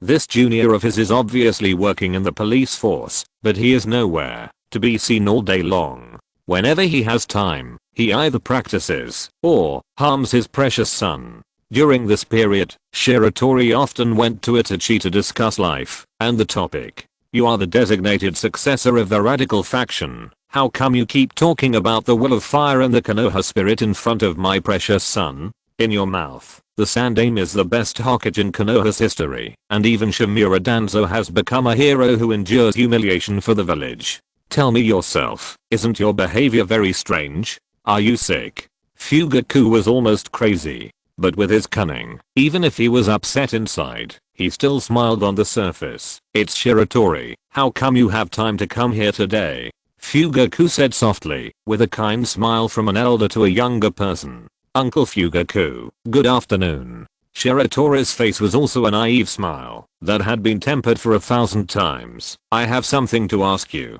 Oh. What is it? Shiratori took out a large stack of things that looked like flyers from behind. Uncle Fugaku, please send someone to post these in all conspicuous places in the village. Fugaku took it and glanced at it, and his forehead veins suddenly jumped. Are you serious? He couldn't even keep the smile on his face. He thought that this was definitely not his problem, but the content of the flyer was simply incomprehensible. The flyer was divided into two parts. The first was a notice signed by the Konoha police force, which warned the people of Konoha to report to the police force immediately if they saw a stranger or someone behaving strangely. Then there was a wanted poster, and on it was, Konohagakure Village number 0001 Traitor Ninja. Uchiha Madara. Fugaku looked at the wanted poster, then at Shiratori, and then he couldn't help but look at the wanted poster again, and then at Shiratori again. What's wrong? Shiratori was puzzled. Isn't Uchiha Madara a traitor ninja? Yes, but he's dead. Fugaku was really confused. He didn't understand what Shiratori was trying to do. Shiratori said earnestly, Uncle Fugaku, you are the patriarch. You should know that there is a secret technique in the family called Izanagi. Hearing the word Izanagi, Fugaku was startled. He followed Shiratori's words to think about it. It's just, he murmured, just like this, it still can't prove that Uchiha Madara is not dead. He has never appeared in all these years, right? Uncle Fugaku, you have completely missed the point. Shiratori sighed and pointed to the few lines of text below the wanted poster. What I want to say is that Uchiha Madara is the one who is best at controlling the nine-tailed fox. Fugaku then saw what Shiratori pointed out. Uchiha Madara forced the nine-tailed demon fox to sign a summoning contract with himself, and he also controlled the nine-tailed demon fox to fight the first generation Hokage. Uncle Fugaku, Uzumaki Kushina is from the Uzumaki clan. The Vajra seal is combined with the seal of the Jinkriki, and the fourth generation who is good at sealing techniques in the sealing class are watching over it. Even if the seal is weak during childbirth, it will be difficult for the nine-tailed fox to break the seal by itself unless... What do you want to say? If the nine-tailed fox breaks the seal, no matter what the method, the Uchiha clan will be the object of suspicion. You mean? Fugaku's forehead was sweating. Prepare for a rainy day. If an accident really happens that day, we must remove the suspicion of the family in advance. We can accept the accusations and complaints of the people of Konoha, but we must never let them suspect that the Uchiha clan has rebelled. Shiratori's method is not really a method at all. It's even a little childish. As long as the Ninetales with a pair of Sharingan causes a large number of casualties, the people of Konoha will not hate the Uchiha any less. But hatred is hatred. If suspicion arises, then the nature is completely different. The only point that can be manipulated in the Ninetales rebellion is actually the way the Ninetales appeared. That fox did not kill all the way from Kushina's delivery room to the center of Konoha, but was summoned. And the only one who has the ability to summon it, in theory, is Uchiha Madara. So Shiratori hopes to direct all the firepower to Uchiha Madara. He hopes that the people of Konoha can still remember when Uchiha Madara rebelled against Konoha, the Uchiha clan did not follow. Chapter 72, Rebellion. Everyone rebelled. Fugaku didn't make up his mind after all, but wanted to make a decision after discussion. Shiratori understood this very well. It was a bit foolish to throw dirty water on the family because of something that might not happen at all. A moment later, the Uchiha Jonins in the police force building came. Fugaku-sama, what's the matter with calling us here? Hey, rare guest. Shiratori, you actually came to work. Shiratori, can you let me see the eye technique you used that day again? Uchiha Chuan kicked Uchiha Shion from behind, forcibly interrupting the casting. Oh, it's okay. Uchiha Shion covered his butt and laughed twice. The Uchiha clan's ninja factions are clear, among which the Hawk faction, that is, the radical faction, has the largest number of people. Among the more than 30 Jonins in the clan, there are as many as 20 radicals. So when he saw these guys greet him perfunctorily after entering the door and then began to circle around Shiratori, Fugaku felt very uncomfortable. Ahem. He coughed lightly to remind everyone. What's wrong? Master Fugaku's throat is uncomfortable? Uchiha Yasho glanced at Fugaku in confusion. If you have something to say, just say it quickly. Why are you coughing there? Fugaku. He took a deep breath and suppressed the urge to throw this guy into the pit and drown him. I called everyone here today because Shiratori wants us to help with something. Okay, we will help. Fugaku. No, I haven't started yet! Exclamation mark. Don't you even need to listen to anything! Exclamation mark.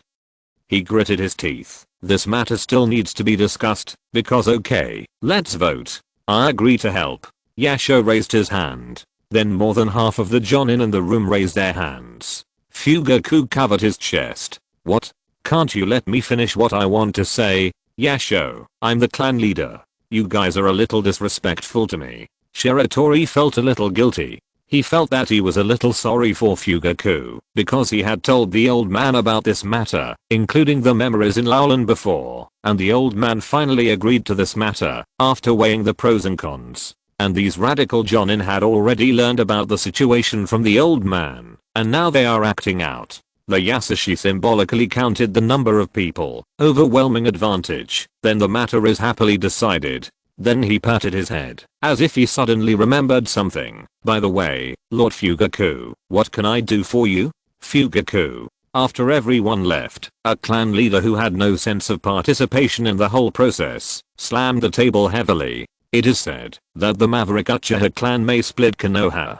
But now the Uchiha clan is about to split. Rebellion. Or rebellion. You, Lord Fugaku, you. Hearing the voice, a confidant of Fugaku poked his head at the door. What do you mean by Lord Fugaku? How many times have I told you? Call me by my title when you are working. Yes, yes, Captain. Get lost. The notices posted on the streets and alleys by the Konoha police force did not cause much sensation. The era of the first generation has long gone, and people even feel a little unfamiliar with the name Uchiha Madara. Besides, if Uchiha Madara is not dead, how old is he now? He has difficulty even walking, right? So most of the people in Konoha think that the Uchiha clan is worrying too much and making a fuss over nothing. Half a month later, in the Uchiha clan territory, what did you say the child's name was? Sasuke. The Sasuke of Sarutobi Sasuke. Yes. You guys go. I won't go. Uchiha Setsuna sat back on the chair. Yesterday, the wife of the clan leader Fugaku gave birth to a baby boy. Originally, Setsuna planned to visit and bless with Shiratori and others. No matter how stiff his relationship with Fugaku was because of the power struggle within the clan, he would still do enough superficial work. But after hearing the name of the child, Setsuna was furious and decided not to give Fugaku any face. Who is Sasuke Sarutobi? He is the father of the third Hokage Sarutobi Hiruzen. As the head of the Uchiha clan, he actually used his son's name to commemorate a ninja from another clan. Has our Uchiha clan fallen to the point where we need to use this method to please Sarutobi Hiruzen? It's a shame. What do you want to do, Fugaku? Exclamation mark. Maybe Fugaku really wants to be the grandfather of the Sandaime Hokage. Yasei suddenly had an idea. Setsuna didn't bother to pay attention to him. If Fugaku had that kind of courage, he would have taken all the power from him long ago. In fact, Shiratori didn't dare to tell Setsuna one thing, for fear that his old man would be directly angry. When his second son Sasuke was born, Uchiha Fugaku publicly stated, I hope my son Uchiha Sasuke can become a strong and great ninja like Sarutobi Sasuke. Hearing this, a retired Hokage was extremely excited and even gave twice as much gift money as others. Yasei wanted to speak again, but Shiratori thought that he might say something very stupid again, so he hurriedly pulled him away. Fugaku's residence. Shiratori handed over the gift money to his father Toyotoki and Yasushi, exchanged a few pleasantries with Fugaku and Mikoto, and walked aside after visiting little Sasuke. He doesn't look like the Sandaime's father, Toyotoki muttered. Indeed, he doesn't look like him, but that's a good thing, otherwise he won't grow tall. Yasushi's thoughts were more bizarre. You two, stop talking, and can you keep your voices down? Shiratori was full of black lines. What's wrong with these two people? Aren't you afraid that Fugaku will poison your tea after hearing it? He just pushed the two unreliable guys away, and when he turned around, Uchiha Itachi ran towards him. Shiratori. Shiratori suggested calling him Shiratori instead of brother. On the surface, the reason was that this would shorten the distance and allow them to get along like friends of the same age, but in fact, he felt a little flustered when he put the words Uchiha, brother, younger brother and Itachi together. Shiratori touched Itachi's head, pulled him aside, and started to teach him to love the village again, but he didn't notice that Itachi seemed to be a little different today. We, the Uchiha clan, and the Senju clan jointly established Konoha, so Konoha village is like our child. We should not be too calculative when we contribute to the village. No one loves Konoha more than our Uchiha clan. Everyone in Konoha affirms our clan's contribution, so they respect us very much. Uchiha Itachi listened quietly, much quieter than usual. He has never questioned the family's contribution to the village, and is willing to give everything for the village. It's just, he will go out to play by himself when he is older. What this precocious boy feels outside the clan seems to be different from what Shiratori said. Many people selectively ignore the family's achievements. There are also many people who have inexplicable prejudices or even hostility towards the family. It's as if they were deliberately guided by someone. Over there, when Fugaku turned around, he happened to see Itachi, who was listening carefully to Shiratori's lecture, so his good mood for the day was gone. Chapter 73 White Bird's Fate. A secret training ground somewhere in the Uchiha clan. Wind-style vacuum jade. Shiratori spewed out countless highly compressed air bombs from his mouth. These air bombs were as fast as the wind, and they hit the Uchiha Yashiro on the opposite side, and made him run away with his head in his hands. Wind-style great breakthrough.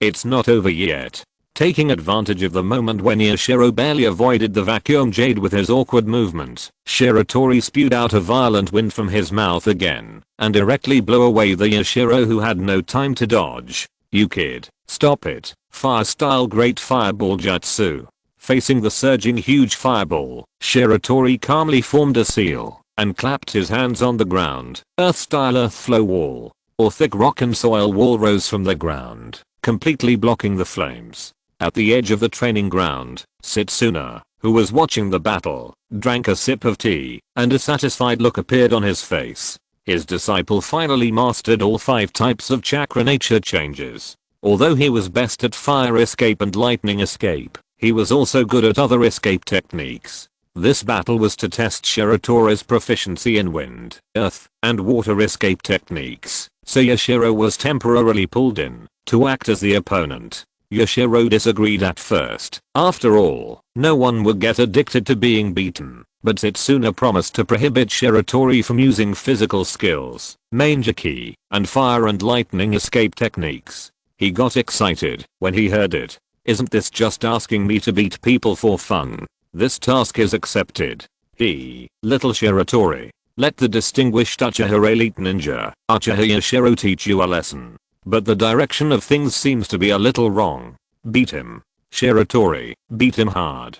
Seeing Yashiro being beaten up, Inoue behind Setsuna was so happy. Oops. Missed the target. Shiratori, you don't need to hold back, just aim at his face and blast him to death. Tiho was also dancing with excitement. That's it. That's it. You old man, you've got your day too.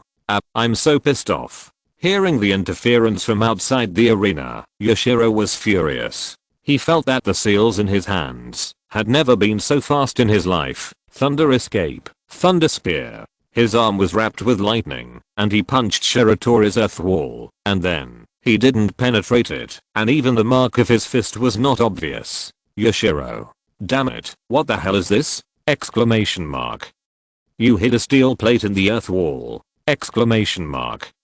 At this time, the earth wall collapsed with a bang, and Shiratori's malicious smile behind the wall was seen by Yashiro. Not good. Earth escape, earth flow river. The river turned into mud and swept Yashiro in. Before Shiratori stopped making hand seals, he was ready to finish with a water escape technique. Water escape technique, water dragon bullet technique. A water dragon circled around Shiratori, aiming at Yashiro struggling in the earth river, and flew over. However, no one expected that this water dragon disintegrated and collapsed in the air. Shiratori. Off the field, Setsuna shook his head helplessly, as if he was already accustomed to this. Is this child really the descendant of that bastard Tobirama Senju? Exclamation mark. Did he adopt the wrong child? Otherwise, what's the matter with this water escape technique Tenfu? Yes, Shiratori is not good at water escape technique, and the degree of his badness is basically equivalent to not knowing how to do it. After teaching him for a long time, Shiratori's grandfather decided to throw him to Setsuna. Let's not talk about whether he can teach it or not, just looking at it really makes me angry. For this crazy water style Tenfu, he should kowtow and apologize in front of the grave of the second Hokage. Raising his hand to wipe the water drops off his face, Shiratori was a little embarrassed. Earth-style Earth Dragon Bullet. The ferocious dragon head broke through the ground, opened its big mouth in front of him, and aimed at Yasuko. Wait. I give up. Don't fight anymore. It will kill people. Yasuko raised his hands without any scruples, and admitted defeat decisively. Inahori and Tiho over there looked depressed, as if they were deeply disappointed that Yasuko didn't bathe in the Earth Dragon Bullet. After the test, Shiratori followed Setsuna away, while Yasuko walked towards a certain brother with firm steps. You two little bastards, you were shouting so happily just now. Seeing the grim smile on Yasuko's face, the two brothers looked as hen. Back at Setsuna's house, Shiratori cleaned up first, and then sat side by side with Setsuna in the yard to bask in the sun. The late autumn wind brought a hint of coolness, and the leaves in the yard also showed signs of withering and yellowing. Is the time coming soon? Setsuna picked up a small blanket, and covered himself with it, and threw one to Shiratori. Yeah, it should be these 2 days. Are you sure? Well, the future son of the 4th generation doesn't know the 4th generation, and the Ninetales is still sealed in his body. Setsuna nodded, not expecting that the young and promising Minato Namikaze would actually sacrifice himself. This time, just do whatever you want to do, and don't pay attention to Fugaku's orders. Shiratori turned his head in surprise, not knowing what his old man was thinking. Is this letting me openly compete for power with the clan leader Fugaku? Do you know what Fugaku's biggest weakness is? It's personality. This was the first time Setsuna told Shiratori what he thought of Fugaku. Fugaku would think carefully before making any decision. He strives to make the most correct decision, so he likes to constantly weigh the pros and cons, and firmly believes that only by maintaining absolute rationality can he get the most reasonable answer. Uchiha Fugaku is a qualified clan leader, and he is working hard for the clan. He hopes that the Uchiha clan can get the greatest benefit in any matter. But it's easy to be predicted by those bastards in the village. Whether it's Sarutobi Hiruzen, Shimura Danzo, Utatane Koharu and Mito Kadoen, they all know Fugaku's idea, as long as it is the option that is relatively most beneficial to the Uchiha clan. Uchiha Fugaku will definitely choose it. Every step he takes is reasonable, and there will be no unexpected situations. By predicting Uchiha Fugaku's thoughts, the Konoha high level can lay out in advance, secretly and slowly leading the Uchiha clan into a trap. What the clan urgently needs now is not a shrewd chess player, but a madman who has the ability and the idea to overturn the chessboard. That kind of unpredictable, arbitrary, and powerful madman. Setsuna stood up and prepared to go back to the house, as if he couldn't stand the cool breeze because of his old age. Do whatever you want to do. You don't have to follow the rules. You can even go a little crazy. Sarutobi Hiruzen is indecisive and always puts the overall situation first. As long as you don't cross his red line, it's okay to act recklessly. Setsuna closed the door. Shiratori looked at the sun gradually covered by clouds in the sky and suddenly chuckled. Go crazy? The Uchiha clan is best at going crazy. Thanks to Ivy Bachi for the reward. Chapter 74. I hope you like this gift. In the morning of October 10th, the 51st year of Konoha, the police force held a general meeting. Captain Uchiha Fugaku conveyed the Hokage's order to the Uchiha and non-Uchiha members. When it comes to the Konoha police force, everyone's first impression is that it is the private territory of the Uchiha clan, but in fact, only the first squad in the police force is composed entirely of Uchiha clan members. That's it. Starting from today for 3 days, the police force will comprehensively strengthen the patrols in the village, day and night. Do you understand? Understood, Captain.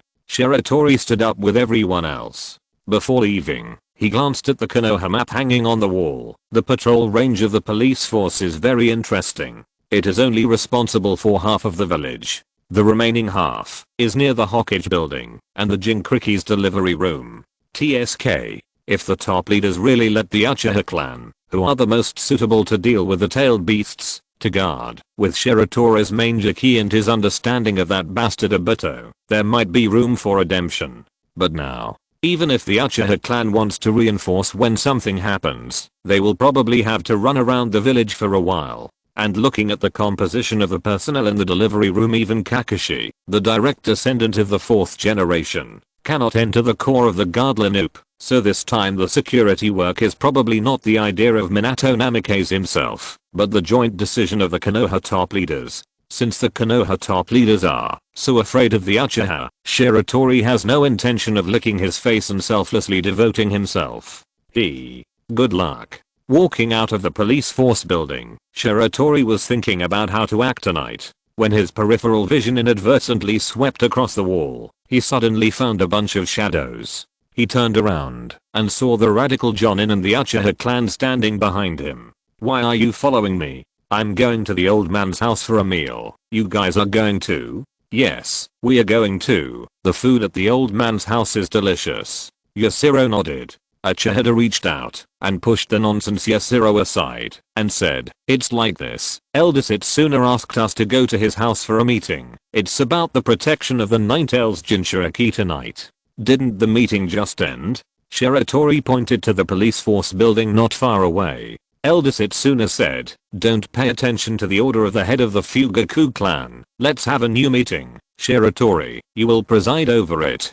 "Okay." In fact, Shiratori didn't have much to say in this radical meeting. The mission of the police force was not issued by Fugaku, but by the Hokage or the Konoha level. The radical Jonin all served in the police force and had to patrol the village according to orders. It was impossible to do anything about this. All he could do was to tell everyone that, if an emergency occurred, they should gather at the clan site immediately. In addition, it was to protect the clan members. There should be some Chunin and Genin in your families or former subordinates who are not in the police force, right? Yes, that's right.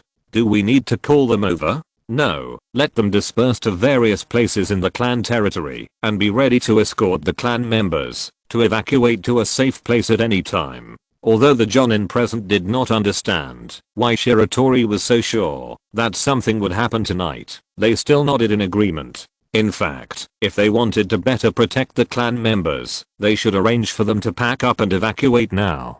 But, this is hard to explain. The Ninetales rebellion has not yet occurred, and your Uchiha clan has already evacuated the clan territory. Are you so sure that a big chaos will happen tonight? Are you more informed than the Anbu and the intelligence team? Or did you plan this? Shiratori thought, if the early evacuation really happened, the situation of the Uchiha clan would definitely be much worse than in the original book, and he would not do such a thing as handing a knife to Danzo. Besides, there is no way to explain it to Fugaku. No matter what, the head of the Uchiha clan is Fugaku. Even though his prestige is much lower than in the original novel due to Shiratori's arrival, this is only for the ninja class. Ordinary members of the Uchiha clan are still more willing to obey Fugaku's orders. The meeting ends here. Thank you for your hard work. The Jonin stood up and said goodbye to Shiratori and Setsuna. When they walked to the door, Shiratori suddenly stopped them. "Please wait a moment." Facing everyone's puzzled eyes, he thought for a moment and asked, "Everyone, are you willing to do anything for the survival of the family?" As soon as these words came out, the emotions of the radical Jonin were directly ignited. "Shiratori, what do you mean? Of course we are willing. We are not the cowards who wag their tails and beg for mercy from the bastards in the upper echelons. Shiratori, are you looking down on us?" Shiratori made a downward motion with both hands, signaling everyone not to get excited. "That's not what I meant." He looked at these radical Jonins and said slowly, "What I want to say is, if we have a conflict with the Anbu or the Root Ninjas tonight, can you kill them without hesitation?" At this moment, the room suddenly became so quiet that you could hear a pin drop. The Jonins opened their mouths in shock. What on earth is going to happen tonight? Exclamation mark. A Jonin gritted his teeth and was about to make a promise, but was stopped by Shiratori. Shiratori smiled and said, "I'm kidding." Before everyone had time to breathe a sigh of relief, they heard Shiratori continue, "If a conflict really happens, I will kill them myself." Watching everyone leave with a look of doubt, Shiratori returned to the room to recuperate. What he will face will be the most ferocious tailed beast in the world. The tailed beasts are chakra aggregates with consciousness. The illusion of the Manjaki Sharingan can cause chakra disorder to the greatest extent and naturally restrain the existence of the tailed beasts. However, tonight, he must give up the Manjaki Sharingan, his strongest and most restraining means of the tailed beasts. At least before he can confront Sarutobi Hiruzen head on without losing, he is not going to expose the existence of the Manjaki. On the high mountain outside Konoha village, the masked one-eyed man stood on the top of the mountain, overlooking Konoha village. He has been standing here for a long time, watching the sun rise in the east and set in the west, watching the afterglow of the sunset shine on the Hokage rock wall, until Konoha village lit up thousands of lights. Beside him, a strange humanoid creature emerged from the ground. Seeing the masked man in a trance, he couldn't help but laugh and said, "What's wrong? Are you starting to miss your life in Konoha?" The masked man came back to his senses and said in a cold tone, "These are just some illusions. Even this world is fake." "Oh, really? Why do I remember you once said that you wanted to be a Hokage?" Hearing this, the masked man turned his head with a bad look. Okay, I said the wrong thing. Don't be angry." The masked man turned his gaze back to Konoha. "Have you confirmed the location?" "Yes." "Well, let's get started." After a twisted ripple, the masked man disappeared on the spot. "Teacher Minato, I hope you like this great gift." Chapter 75 Night. Late at night, the full moon was hanging high in the sky, and even the clouds were stained with a layer of silver. The soft moonlight fell from the sky, and Konoha village was shrouded in the hazy moonlight. Everything was silent, and from time to time a team of ninjas patrolled the streets and alleys in the cool breeze of late autumn. Everything seemed so peaceful, as if this night was no different from any other night. Suddenly, boom. The beast descended on the center of the village, and a large number of buildings were instantly crushed, and the dust raised was like a huge wave. "Destroy as much as you want, Nine-tailed." The eyes of the demon fox bloomed with the red light of the Sharingan, and it roared to the sky, with 9 ferocious tails swinging behind it. Boom boom boom boom. The giant beast as tall as a mountain was wreaking havoc in the village, and many residents were smashed to pieces by the demon fox's claws along with their houses, before they could open the door to escape. Is it the nine-tailed fox? Run. Save me. Someone save me. Ah. Woo woo woo dad, mom, where are you? Uchiha Clanland. Shiratori suddenly opened his eyes. He rushed out of the courtyard and looked at the giant beast that was wreaking havoc in the center of the village. Nine-tailed fox. Setsuna also came out, feeling the shaking of the earth. Sure enough. Grandpa, you evacuate to a safe place as soon as possible. After instructing Setsuna, Shiratori did not rush to support immediately, but cooperated with the ninjas who stayed in the clanland to organize the evacuation of the clan members. The doors of each house were kicked open directly, and the ninjas forcibly took away the ordinary people who had not figured out what happened. At this time, the nine-tailed fox over there became more and more crazy. It waved its thick tail, sweeping the ruins on the ground into the sky, and fell like a meteor right to various places in Konoha village. The Uchiha clanland would naturally not be spared. A huge piece of building debris flew towards this side and hit the evacuating team directly. Before people could exclaim, Shiratori flew into the air. Chidori. He held a ball of lightning formed by thunder in his hand, and the piercing sound of electricity was like the chirping of 1,000 birds. Boom! Exclamation mark. The fragments of the building disintegrated in the air, and the wreckage was also smashed by the scattered darks. It's Shiratori. Master Shiratori is here to save us. Little Shiratori is so powerful now. Shiratori waved his hand, signaling the crowd to move quickly. Now is not the time to chat. More and more building debris flew towards this side, and he used all his strength to intercept these things one by one in the air, but the clanland was too large, and some houses were still destroyed. I just don't know if there are still clan members who have not evacuated yet. The body of a Konoha resident flew from the sky and smashed into a pulp next to the evacuation team. Witnessing this scene, the tribe members who were still hesitant to leave suddenly sped up their evacuation. Raw, Shiratori turned around and saw colorful flowers bursting out of the Ninetales body, but these attacking ninjutsu did not seem to have much effect, but made the demon fox even more angry. At this time, the radical Uchiha Jonins finally rushed back to the tribe as agreed. They looked at the crowd that was evacuating quickly and breathed a sigh of relief. Their families were also among them. What's the situation? Shiratori asked. Chief Fugaku is already organizing people to protect the people. Didn't you participate in the battle against the Ninetales? No, it is said that he is in the village. Ha. Shiratori sneered. Where is Chief Fugaku? Over there. Let's go. Uchiha Fugaku's face was as gloomy as water, and he looked at the chaotic scene in the village with cold eyes. No matter how dry-mouthed his subordinates were, he remained unmoved. The Ninetales is out of control. The Uchiha clan is the most suspicious, and we must not resist the orders of the village at this time.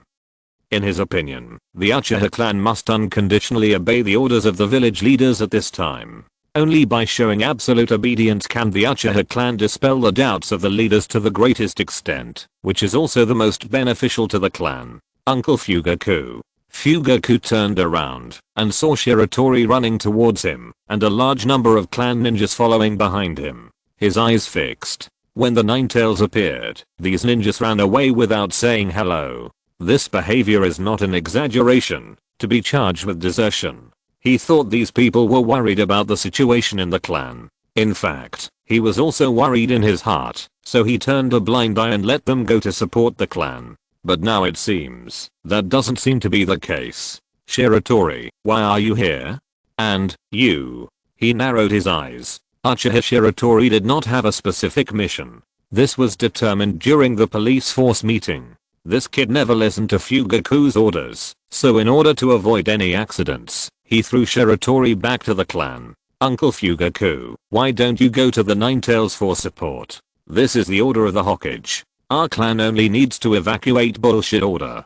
Fugaku's face froze when he was yelled at. He didn't expect that the usually humble and polite Shiratori would have such a side. While Fugaku was stunned, Shiratori pointed at the crazy Ninetales in the distance and said to all the clan members present, "Did you see the destructive power of the Ninetales?" Everyone nodded subconsciously. Although our Uchiha clan did not participate in this incident, it is definitely related to a certain Uchiha clan member outside the village. After these words came out, many Uchiha ninjas changed their faces. They thought of a person that Shiratori had repeatedly mentioned in the past few days, Uchiha Madara. Seeing everyone's reaction, Shiratori continued, "If our Uchiha clan does not respond to the Ninetales attack now, then afterwards, how can we explain to the people of Konoha? The Ninetales has such a big Sharingan in its eyes, but the Uchiha clan happened not to participate in the battle to besiege the Ninetales. Any normal person would be suspicious, right?"